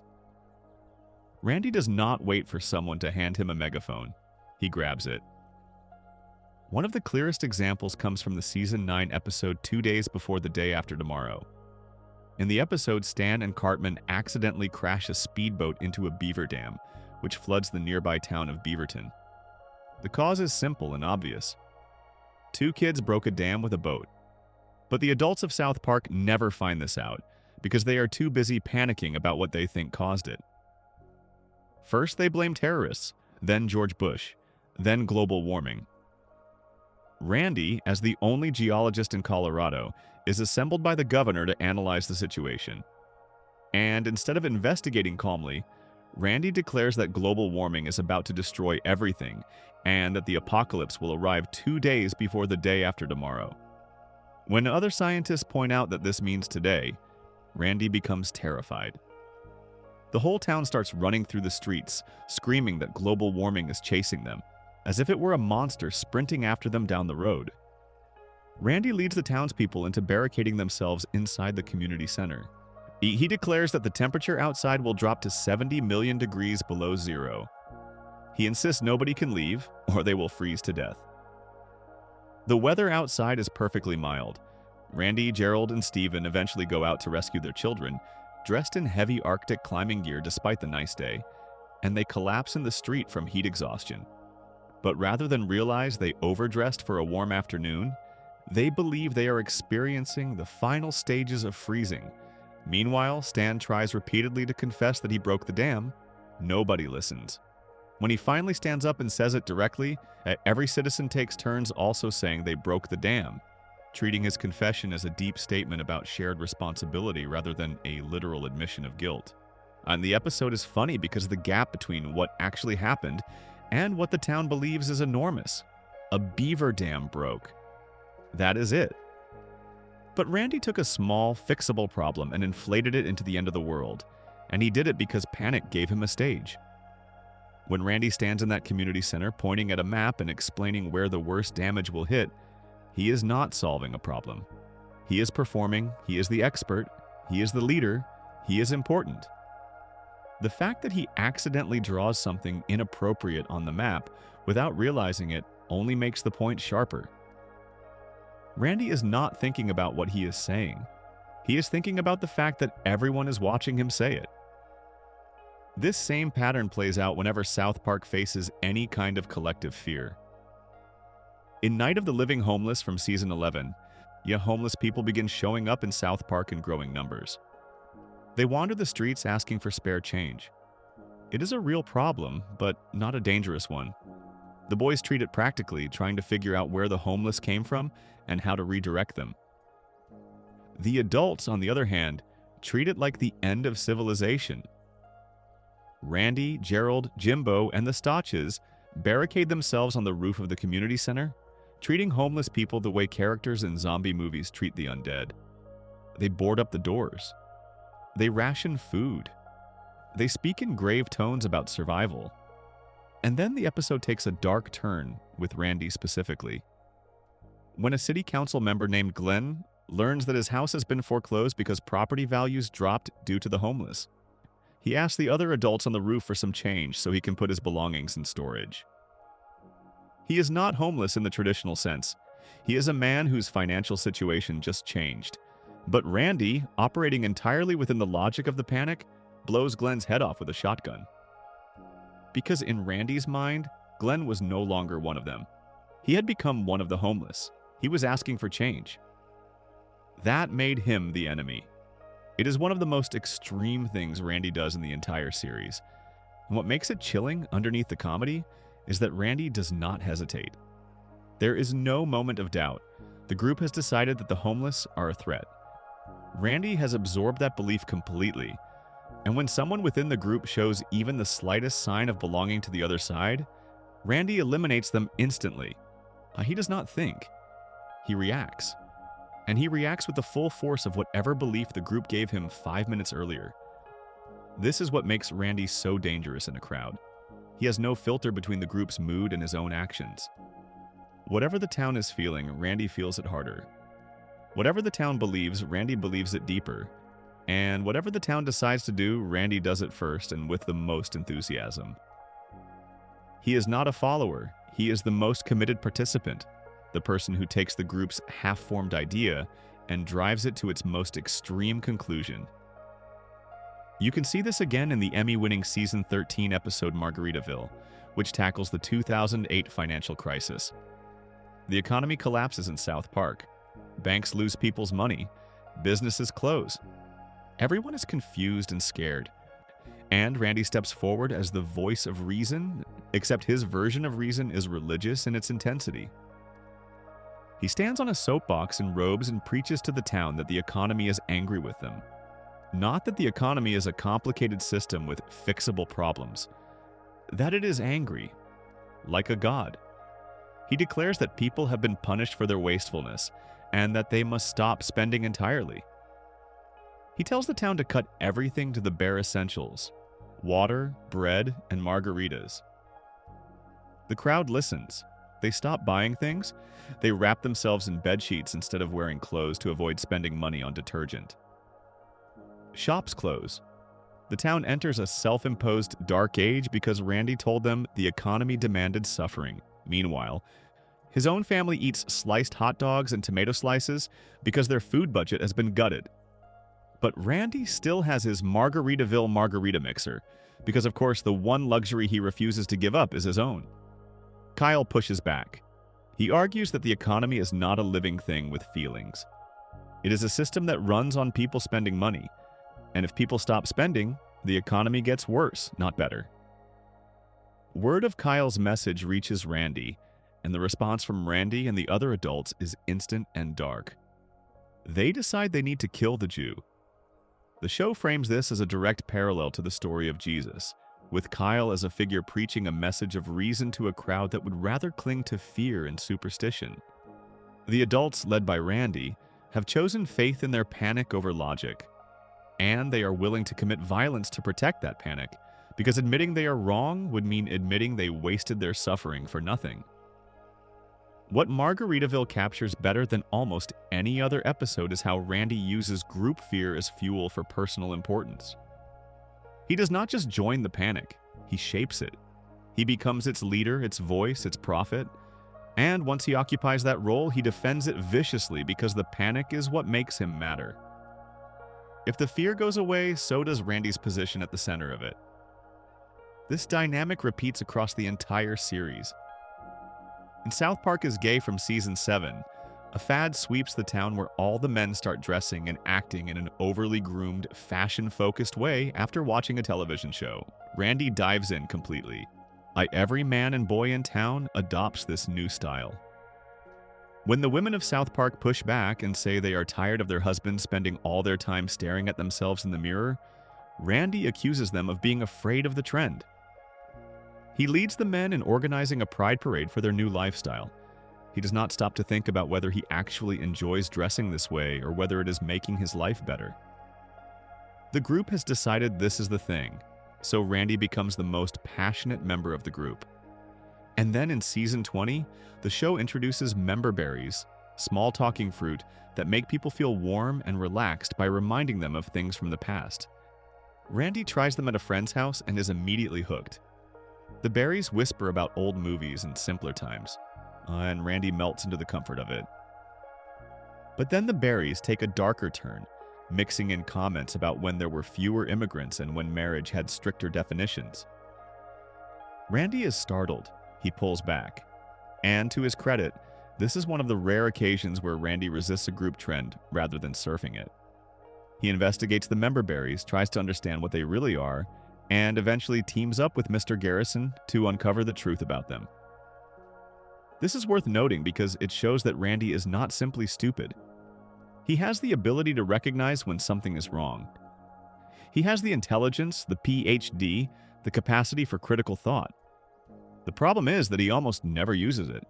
In 27 seasons and counting, the member berries investigation stands out precisely because it is the exception. On nearly every other time a wave of group thinking rolls through South Park, Randy does not resist it. He leads the charge. He becomes the poster boy. He commits harder than anyone else and drags his family along for the ride. The question you have to ask is why? Why does a man with a doctorate in geology, a man who has been to space, a man who holds a real and respected professional position, keep dissolving into whatever crowd happens to form around him? And the answer connects back to everything we have already talked about. The emptiness, the need for attention, the fear of being ordinary. When Randy is alone with his thoughts, he has to face the fact that his life did not turn out the way he imagined. He is a small-town geologist in a small Colorado mountain town. His wife is exhausted by him. His son has learned not to rely on him, and his biggest accomplishments are things most people would be embarrassed by. Alone, Randy has to sit with all of that. But in a crowd, none of it matters. In a crowd, Randy gets to be the loudest voice, the most committed believer, the natural leader who takes charge while everyone else stands around looking confused. The crowd gives Randy everything he cannot give himself: purpose, direction, an identity that feels important. And so, every time a new scare or trend or movement sweeps through South Park, Randy jumps in with both feet. Not because he believes in it more than anyone else, but because being at the center of it feels better than being alone with himself. Before we move on, if you're enjoying this analysis, please consider subscribing. It helps the channel tremendously. And this brings us to something even more uncomfortable about Randy. Because if he is willing to reshape himself for every passing trend and panic, if he will preach whatever the crowd wants to hear, if he will fight for beliefs he adopted 5 minutes ago, then what does Randy actually believe? What are his real values? Is there anything underneath all the performance? Or is Randy Marsh, at his core, the ultimate example of someone who says one thing and does another? Section 9. The Hypocrisy Engine. Cognitive Dissonance in Action. We ended the last section asking whether Randy actually believes in anything, whether there is a core set of values underneath all the performance. And the answer the show gives us over and over again across 27 seasons is one of the most uncomfortable things about his character. Randy is not just inconsistent. Randy is a machine built to produce the exact opposite of whatever he claims to stand for. He says one thing and does another so constantly, so naturally, so effortlessly, that you start to wonder if he even notices the gap between the two. The simplest place to start is the episode that made this clearest. And with apologies to Jesse Jackson from Season 11, Randy appears on Wheel of Fortune. The bonus round puzzle category is People Who Annoy You. The board shows N-blank-G-G-E-R-S. Randy knows the answer is naggers, but under the pressure of live television, he blurts out the racial slur instead. The correct answer flashes on screen. The studio goes silent. His family stares in horror from the audience. And Randy's life changes overnight. He becomes known everywhere as the guy who said that word on television. He gets called names at a comedy club. He gets banned from stores. He gets chased by a group of angry men carrying shotguns. And Randy's response is revealing, because instead of sitting with the mistake, learning from it, and moving on quietly, he goes into overdrive trying to fix his public image. He apologizes to Jesse Jackson, who makes him literally kiss his backside while the photograph is taken. He starts the Randy Marsh African American Scholarship Foundation. He eventually takes his campaign all the way to the United States Senate, where he successfully lobbies to make the insult people have been calling him illegal. On the surface, this looks like a man trying to make things right. But look closer at what Randy is actually doing. And he is not trying to understand why the word hurts people. He is not trying to learn anything. He is trying to make the consequences go away. Every single action Randy takes in this episode is about restoring his own comfort, not about understanding the harm. Stan, his 10-year-old son, eventually arrives at the real lesson. He tells Tolkien that he will never truly understand how that word feels because he is not black. That was what Tolkien wanted to hear the entire time. Not an apology tour, not a scholarship fund. Just honest acknowledgement from someone willing to admit they do not fully get it. Randy, with all his grand gestures and Senate appearances, never reaches this conclusion. His son does. This pattern, doing the showy thing while missing the point entirely, shows up everywhere in Randy's story.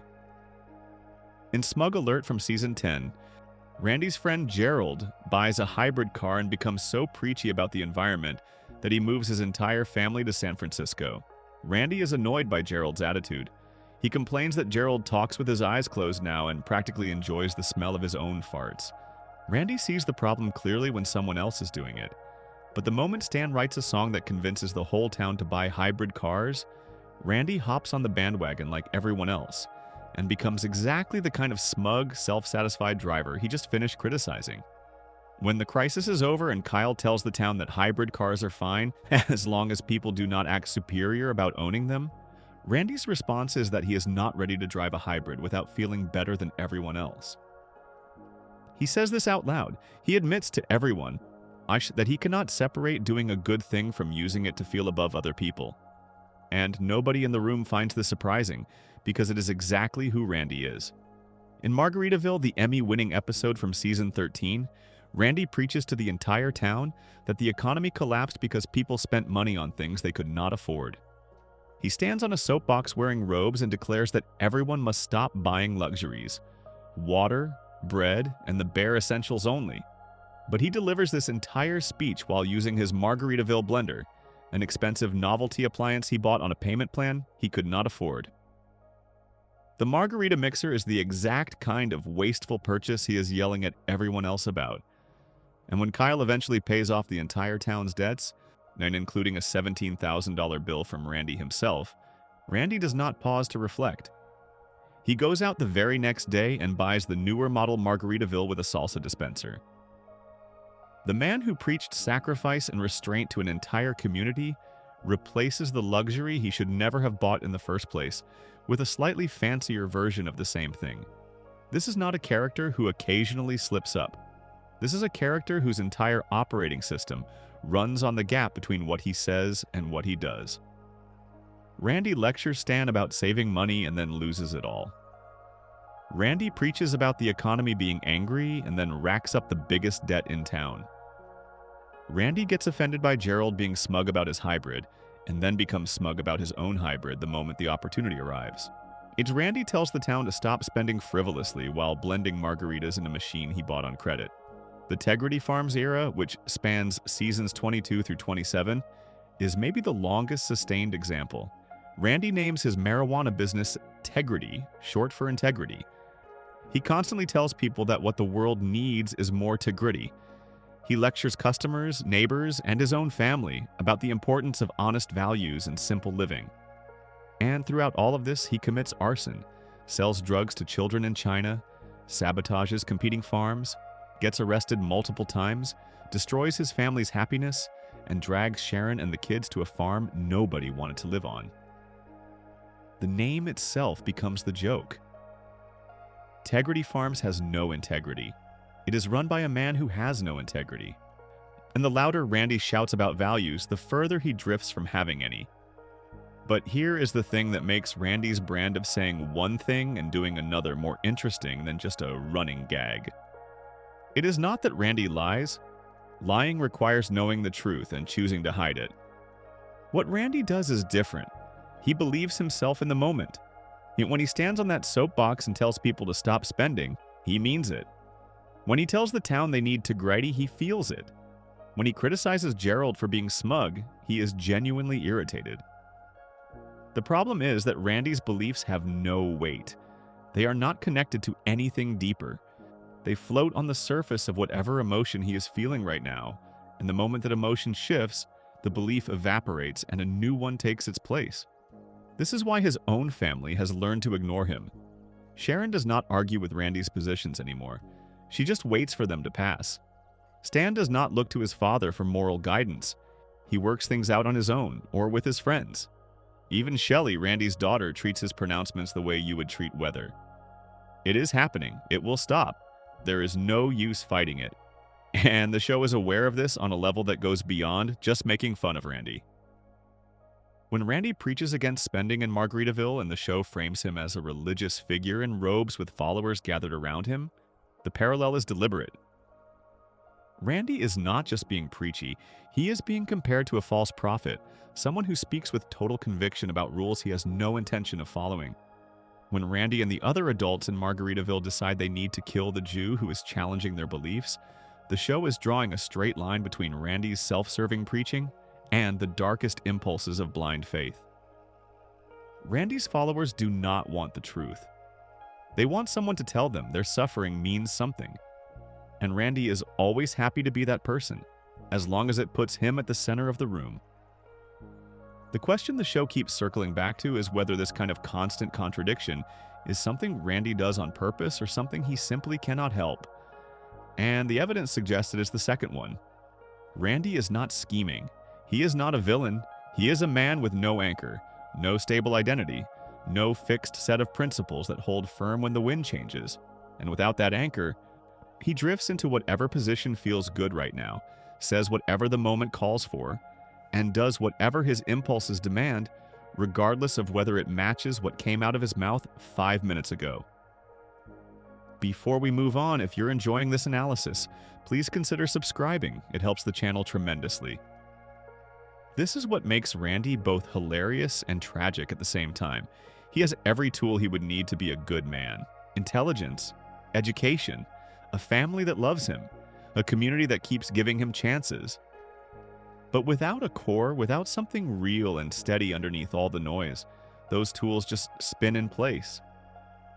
And nowhere is this clearer than when Randy takes all of his contradictions, all of his impulses, all of his need for attention and meaning, and pours them into a single 5-season-long project that nearly destroys everything he has left. Section 10. Integrity Farms, a case study in escalation and self-destruction. We ended the last section talking about a 5-season project that nearly destroyed everything Randy had left. That project had a name: Integrity Farms. And if you want to understand Randy Marsh at his most concentrated, his most destructive, his most revealing, this is where you look. Because Integrity Farms is not just another one of Randy's obsessions. It is every single one of his worst traits packed into a single business venture and stretched across 7 years of television. It starts in season 22 in an episode also called Integrity Farms. Randy and Sharon are called into a meeting at school because their daughter Shelley has been caught vaping. Yet Randy is frustrated, not with Shelley, but with South Park itself.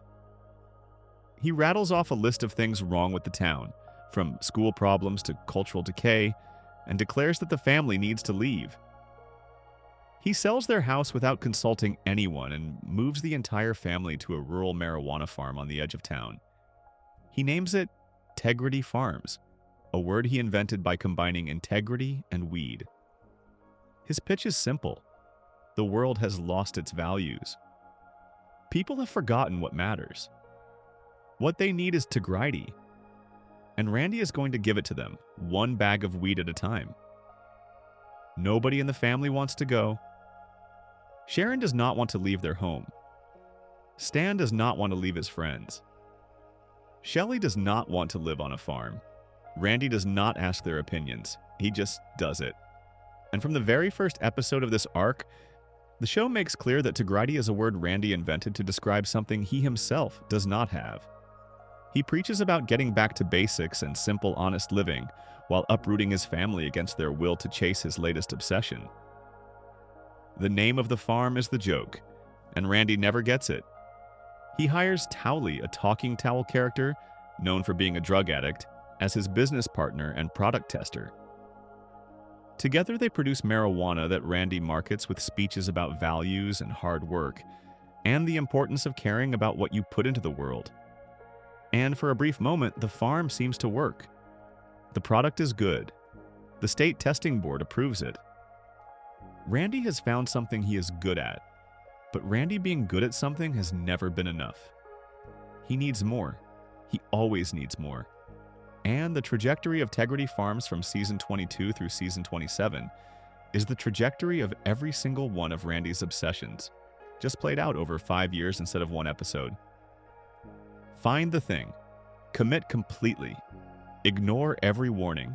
Push past every boundary. Watch it collapse. Refuse to let go.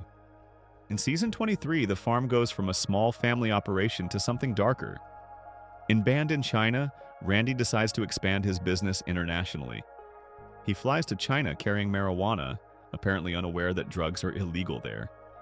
He gets thrown in prison where he meets a cartoon version of Winnie the Pooh, who has also been locked up by the Chinese government. At his tribunal, Randy is offered a deal. The Chinese will buy his weed if he does something for them in return. What they ask him to do is kill Winnie the Pooh. And Randy does it.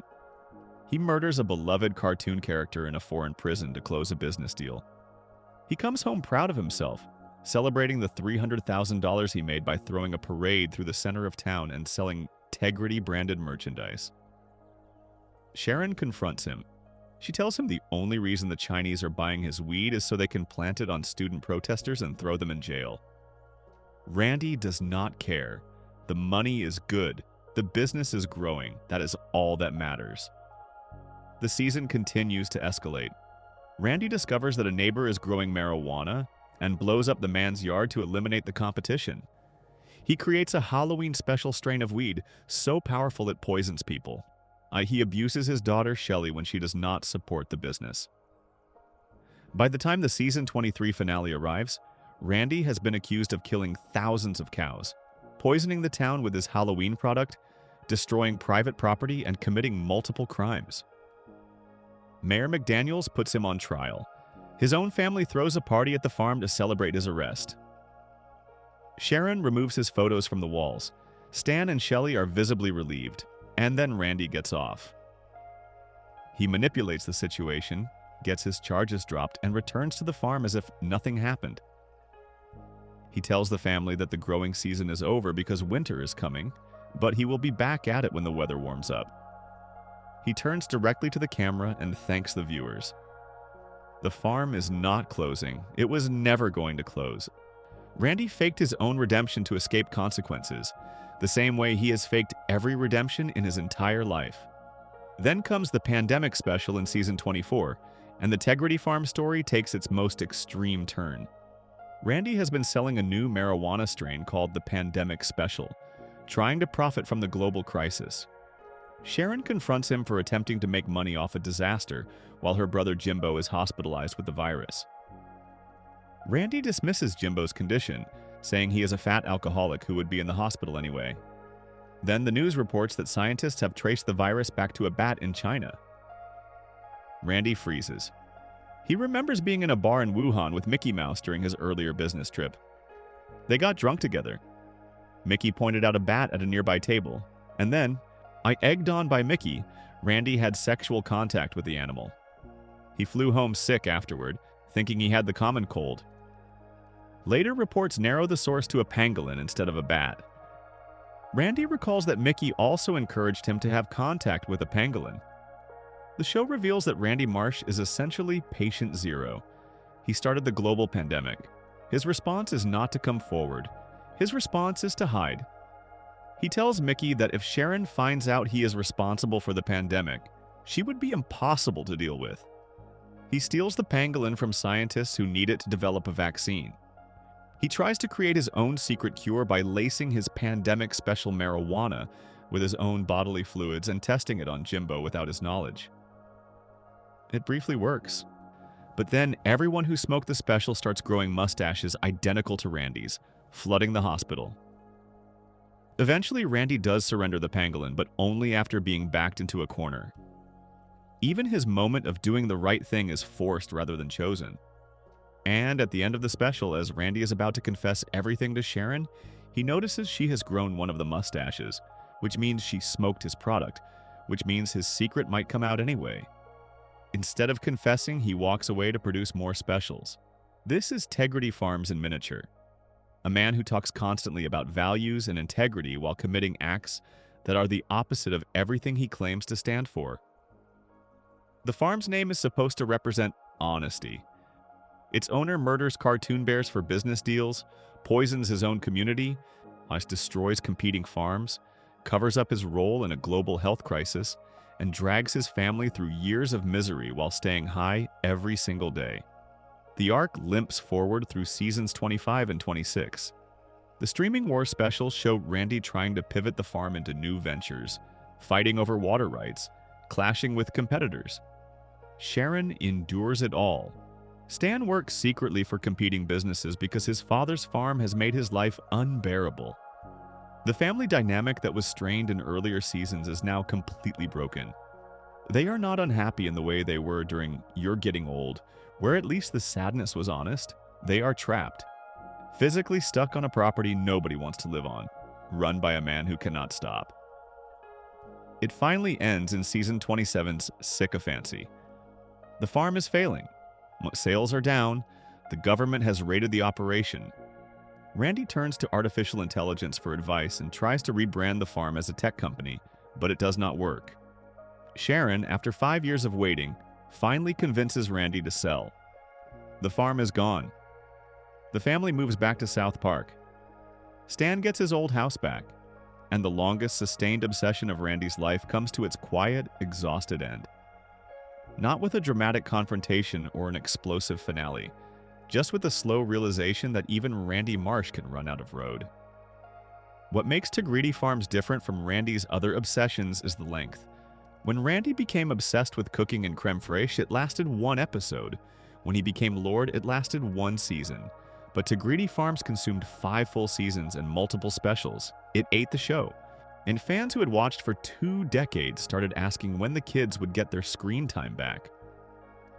The show itself acknowledged the fatigue, with characters complaining about the farm and Randy even addressing the audience directly about how great the next season of farming would be. Parker and Stone were using Randy's inability to let go of the farm as a mirror for the audience's frustration with the storyline itself. The joke was not just that Randy would not stop. The joke was that nobody could make him stop. Not Sharon, not Stan, not the legal system, not the audience. Not even the creators of the show, who kept the arc running long past the point where most fans wanted it to end. Before we move on, if you're enjoying this analysis, please consider subscribing. It helps the channel tremendously. And that is what makes Greedy Farms the ultimate case study in who Randy Marsh really is. Strip away the comedy. Strip away the cartoon absurdity. What you have is a man who found something that gave him purpose, refused to listen to anyone who told him it was hurting people, and held on until there was nothing left to hold on to. That is not a gag. That is a pattern. And it is the same pattern that defines his relationship with the person who has been watching it all unfold since the very beginning. His son. Section 11. Randy as a father. The psychological impact on Stan. We ended the last section on Stan. We have mentioned him in almost every section of this essay, because you cannot talk about Randy Marsh without talking about the person who absorbs the most damage from his behavior. But up to this point, we have mostly looked at Stan as a side effect, as the kid who happens to be standing nearby when Randy falls apart. This section is about looking at it from the other direction. Not Randy as a character who happens to have a son. Randy as a father. What kind of father he actually is, measured not by what he says, but by what his son has lived through. Start with the basics. Randy loves Stan. That is real. It shows up in scattered moments across the whole series, and those moments are important because they prove that Randy's failures as a parent are not caused by a lack of feeling. They are caused by a lack of follow-through. In Something You Can Do With Your Finger from Season 4, Stan puts together a boy band called Finger Bang. When Kenny dies right before their big performance at the mall, and Randy steps in to replace him. He does this because he does not want Stan's dream to get ruined. It is a genuine act of fatherly support. Randy dresses up, learns the routine, and performs alongside his son's friends so that the show can go on. He does not make it about himself. He helps. In The Losing Edge from Season 9, Randy drives to every single one of Stan's baseball games. He shows up. He is present. He is in the stands cheering. The problem, of course, is that Randy spends each game getting into fistfights with opposing fathers rather than watching the actual baseball. He trains for the fights like a professional boxer, wearing a gray sweatsuit and drinking raw eggs. He treats the fighting as his sport, his competition, his chance to win something. But if you strip away the chaos, the starting point is still a father who went to every game. He just could not stop himself from turning his son's activity into his own stage. And that is the core issue. Randy shows up for Stan, but he almost never shows up in a way that is actually about Stan.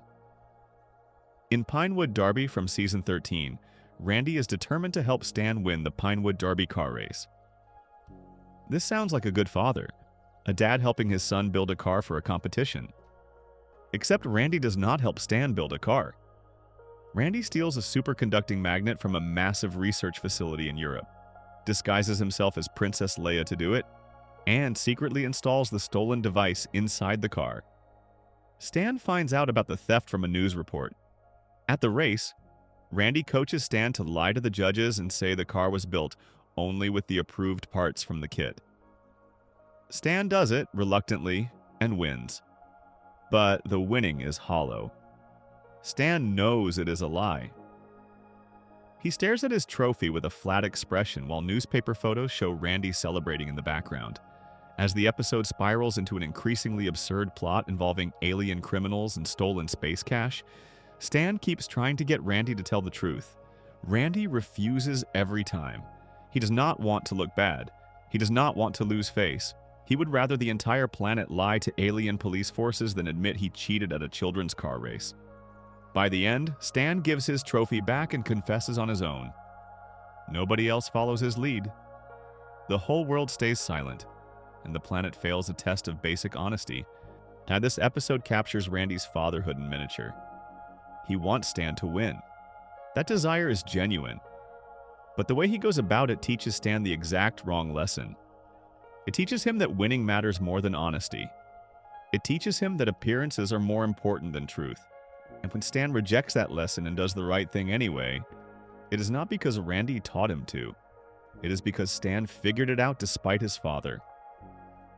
That word, despite, might be the most important word in understanding their relationship. Stan is a good kid. He is thoughtful, he is honest, he cares about his friends, he has a moral compass that points in the right direction most of the time.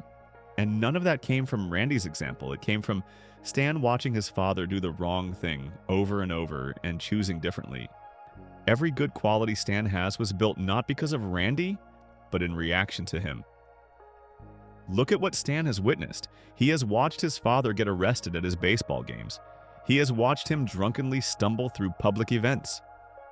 He has watched him quit his job for a cooking obsession, move the family to a farm nobody wanted, start a global pandemic by having contact with animals in China, and cover up the whole thing rather than face the truth. He has watched Randy stand on soapboxes and preach about values while violating every one of those values behind closed doors. He has watched the man who is supposed to be his role model act like the least responsible person in any room he enters. And what has Stan done with all of that? He has become his father's opposite. Where Randy is impulsive, Stan is cautious. Where Randy chases every trend, Stan is skeptical of them. Where Randy makes everything about himself, Stan consistently puts his friends first. The show does not spell this out in big dramatic speeches. It shows it quietly in the contrast between father and son, episode after episode, year after year. But there is a cost to building yourself in opposition to your parent. In You're Getting Old from season 15, Stan turns 10 and suddenly starts seeing everything as terrible. Every movie looks like garbage to him. Every song sounds awful. Every conversation feels pointless. The show plays it as a condition, a cynicism that has infected the way Stan processes the world. But underneath the comedy, what is happening to Stan is something very real. He has spent years absorbing the chaos and disappointment of living in his father's orbit, and it has finally started to change the way he sees everything. The world looks bad to Stan because the person who was supposed to make it feel safe has spent a decade making it feel unpredictable. Randy does not notice. He is too busy pretending to like a music genre called tween wave so he can feel young. When Stan's marriage collapses around him, when Sharon says she is unhappy and cannot pretend anymore, when the family actually splits apart, Randy is not there for Stan in any meaningful way. The one time Stan genuinely needs a father, he gets nothing. And in Asperger's, the follow-up episode, Stan has found a way to cope. A group of cynical adults gave him whiskey, and it works. Alcohol makes the world stop looking terrible. Everything resets. Randy and Sharon get back together. The friends reunite. Life goes back to normal. But the final shot is Stan reaching into a drawer and drinking from a hidden bottle of whiskey before going to meet his friends. The 10-year-old has become a secret drinker. And the coping strategy he chose is the one he learned by watching Randy numb himself with substances for years. Randy taught Stan how to escape pain, not how to face it. Then there is Shelley, Randy's daughter who barely exists in his awareness. Shelley is older than Stan, abrasive, constantly angry, and almost entirely ignored by her father. During the Tegrity Farms era, Randy actively mistreats her. In season 23, he is shown being hostile towards Shelley when she does not support the marijuana business. She and Stan both celebrate when Randy gets arrested. She tears down his photos. She makes it clear, in every way a teenager can, that she wants nothing to do with her father's latest obsession, and Randy barely registers it. His relationship with Shelley is defined almost entirely by her absence from his attention. He does not fight with her the way he fights with Sharon. He does not try to win her over the way he occasionally tries with Stan. He just does not see her. The South Park post-COVID specials, set in a dark possible future, show where the creators believe this family is heading. Randy and Sharon are fighting over a third divorce. Stan, unable to take the conflict anymore, burns Tegrity Farms to the ground. Shelley dies accidentally in the fire. Sharon takes her own life, unable to bear the loss of her daughter. The timeline is eventually undone, but the fact that Parker and Stone wrote it at all tells you something about how they see the long-term consequences of Randy's parenting. They see a family that will eventually break in a way that cannot be fixed. Back in the present timeline, what Stan has is a father who loves him, but cannot translate that love into stability, guidance, or presence. Randy will jump in front of a camera for Stan. He will perform. He will show up at the big moments. But the quiet daily work of being a parent, the consistency, the reliability, the simple act of being someone your child can count on, Randy cannot do. He is too busy being Randy. And what makes this the saddest part of the whole essay is that Stan knows. He is known for a long time. He does not hate his father. He does not scream at him or cut him off. He just adjusts. He lowers his expectations. He stops asking for things he knows he will not get. He parents himself.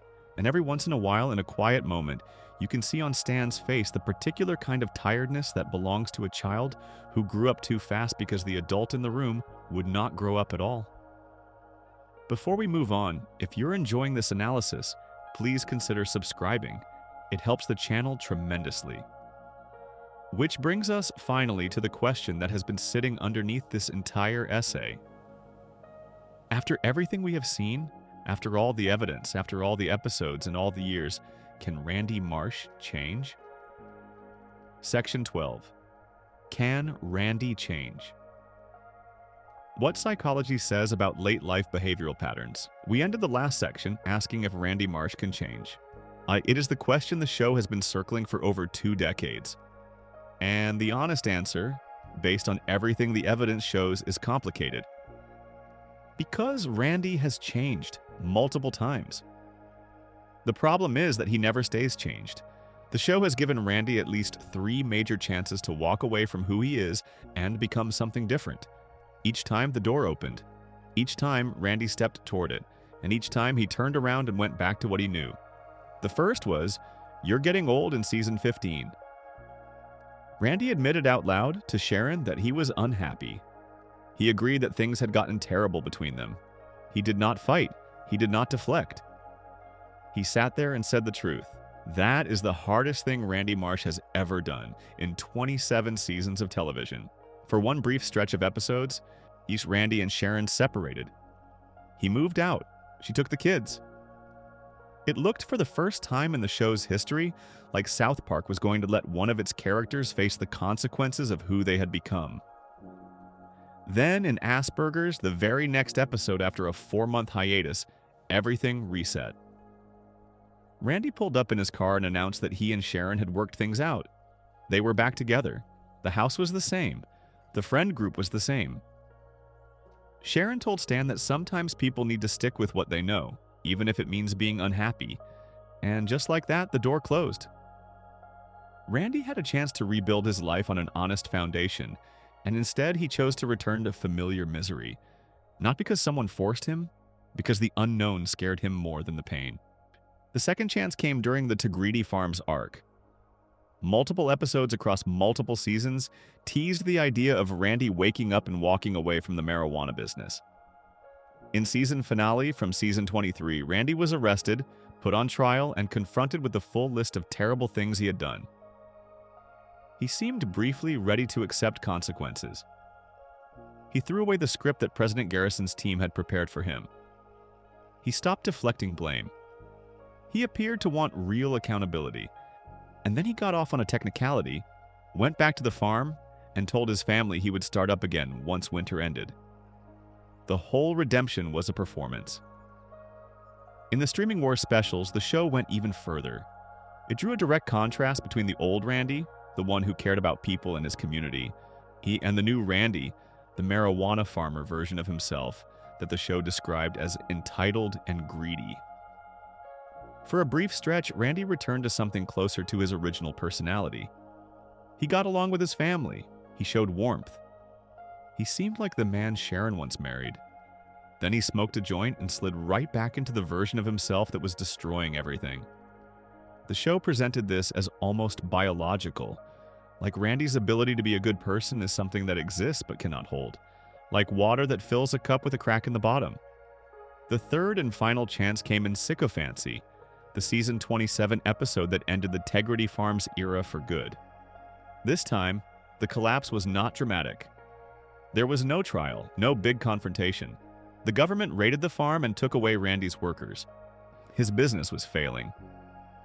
He tried to save it by consulting artificial intelligence and microdosing a horse tranquilizer with Towley, rebranding the farm as a tech company called Tegrity. None of it worked. He spiraled further into confusion and substance use until Sharon found him on the front porch, barely coherent, staring at the sky. And then something small and real happened. Sharon, instead of yelling at him or giving an ultimatum, talked to him the way ChatGPT had been talking to him. She was gentle. She flattered him. She guided him slowly toward the truth he did not want to face. And Randy, for once, did not fight it. He admitted he had failed. He admitted they were in heavy debt.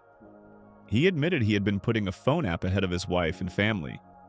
He handed Sharon the phone and said he should not be around it for a while. Sharon waited until he went inside, then looked down at the device and said what she had been feeling for 5 years in 2 words that cannot be printed here. The family packed up. They put the last jars of Tegrity weed into boxes. They loaded their belongings onto the car. Randy changed back into his old geologist clothes. He took one last look at the empty farmhouse, the place where he had spent 5 seasons chasing a dream that made everyone around him miserable. He shut the door, and he walked away. It is the quietest ending to any Randy Marsh obsession in the history of the show. No explosion, no crowd, no award ceremony, no public meltdown. Just a man closing a door on something that did not work and going home. Fans noticed. One posted online that Randy was back in his geologist outfit. Another simply wrote that it was gone. After 7 years, Tegrity Farms was over. But here's the question the show leaves deliberately unanswered. Is this time different? Has Randy actually learned something? Or is this just the pause between one obsession and the next? The evidence across 27 seasons says the cycle will repeat. It always has. Randy finds something, commits completely, burns everything around him, hits bottom, walks away, and then finds the next thing. The Streaming Wars already showed us that pattern 3 separate times within the Tegrity arc alone. Each time Randy seemed ready to quit, he went back. The fact that Sycophancy feels more final than those earlier fake-outs does not guarantee anything. South Park is a show that resets, that is built into its structure. Sharon said it herself in Asperger's. The same things happen over and over. They reset each week, and it just gets more and more ridiculous. But there is something worth paying attention to in the way Sycophancy ends. Randy does not quit the farm because he had a dramatic realization about his values. He quits because it stopped working. The money ran out. The employees were taken. The artificial intelligence he leaned on was just telling him what he wanted to hear. Every external support that kept the fantasy alive was stripped away, and what remained was a man sitting on a porch with nothing left to hide behind. That is not the same as choosing to change, but it might be the only way change ever actually begins for someone like Randy. Not through insight, through exhaustion. And maybe that is the most honest thing the show has ever said about who Randy is. He is not a villain, he is not evil, he is not even, in the traditional sense, a bad person. He is a man with enormous potential who cannot get out of his own way. He has a PhD. He has been to space. He has a family that stuck with him through decades of chaos. He has talent, charm, intelligence, and passion in amounts that most people would envy. And he has burned through all of it, over and over, because the hole inside him is bigger than anything he has ever found to fill it. The boy band did not fill it. The fighting did not fill it. The world record did not fill it. The cooking shows, the internet addiction, the Lord career, the wine tasting, the marijuana farm, none of it lasted. Because the whole is not about what Randy does. It is about who Randy is when he is not doing anything. And that person, the quiet one, the still one, the one who has to sit with himself in an empty room, voice is someone Randy has been running from since the show began. Stan learned this lesson a long time ago. Sharon learned it even earlier. The town of South Park has watched it happen so many times that they barely react anymore. And the audience, after 27 seasons, knows the pattern as well as any of them.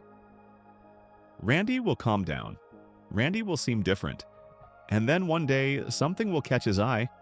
A news story, a trend, a new business opportunity, a crowd forming in the town square. And Randy will feel that familiar pull.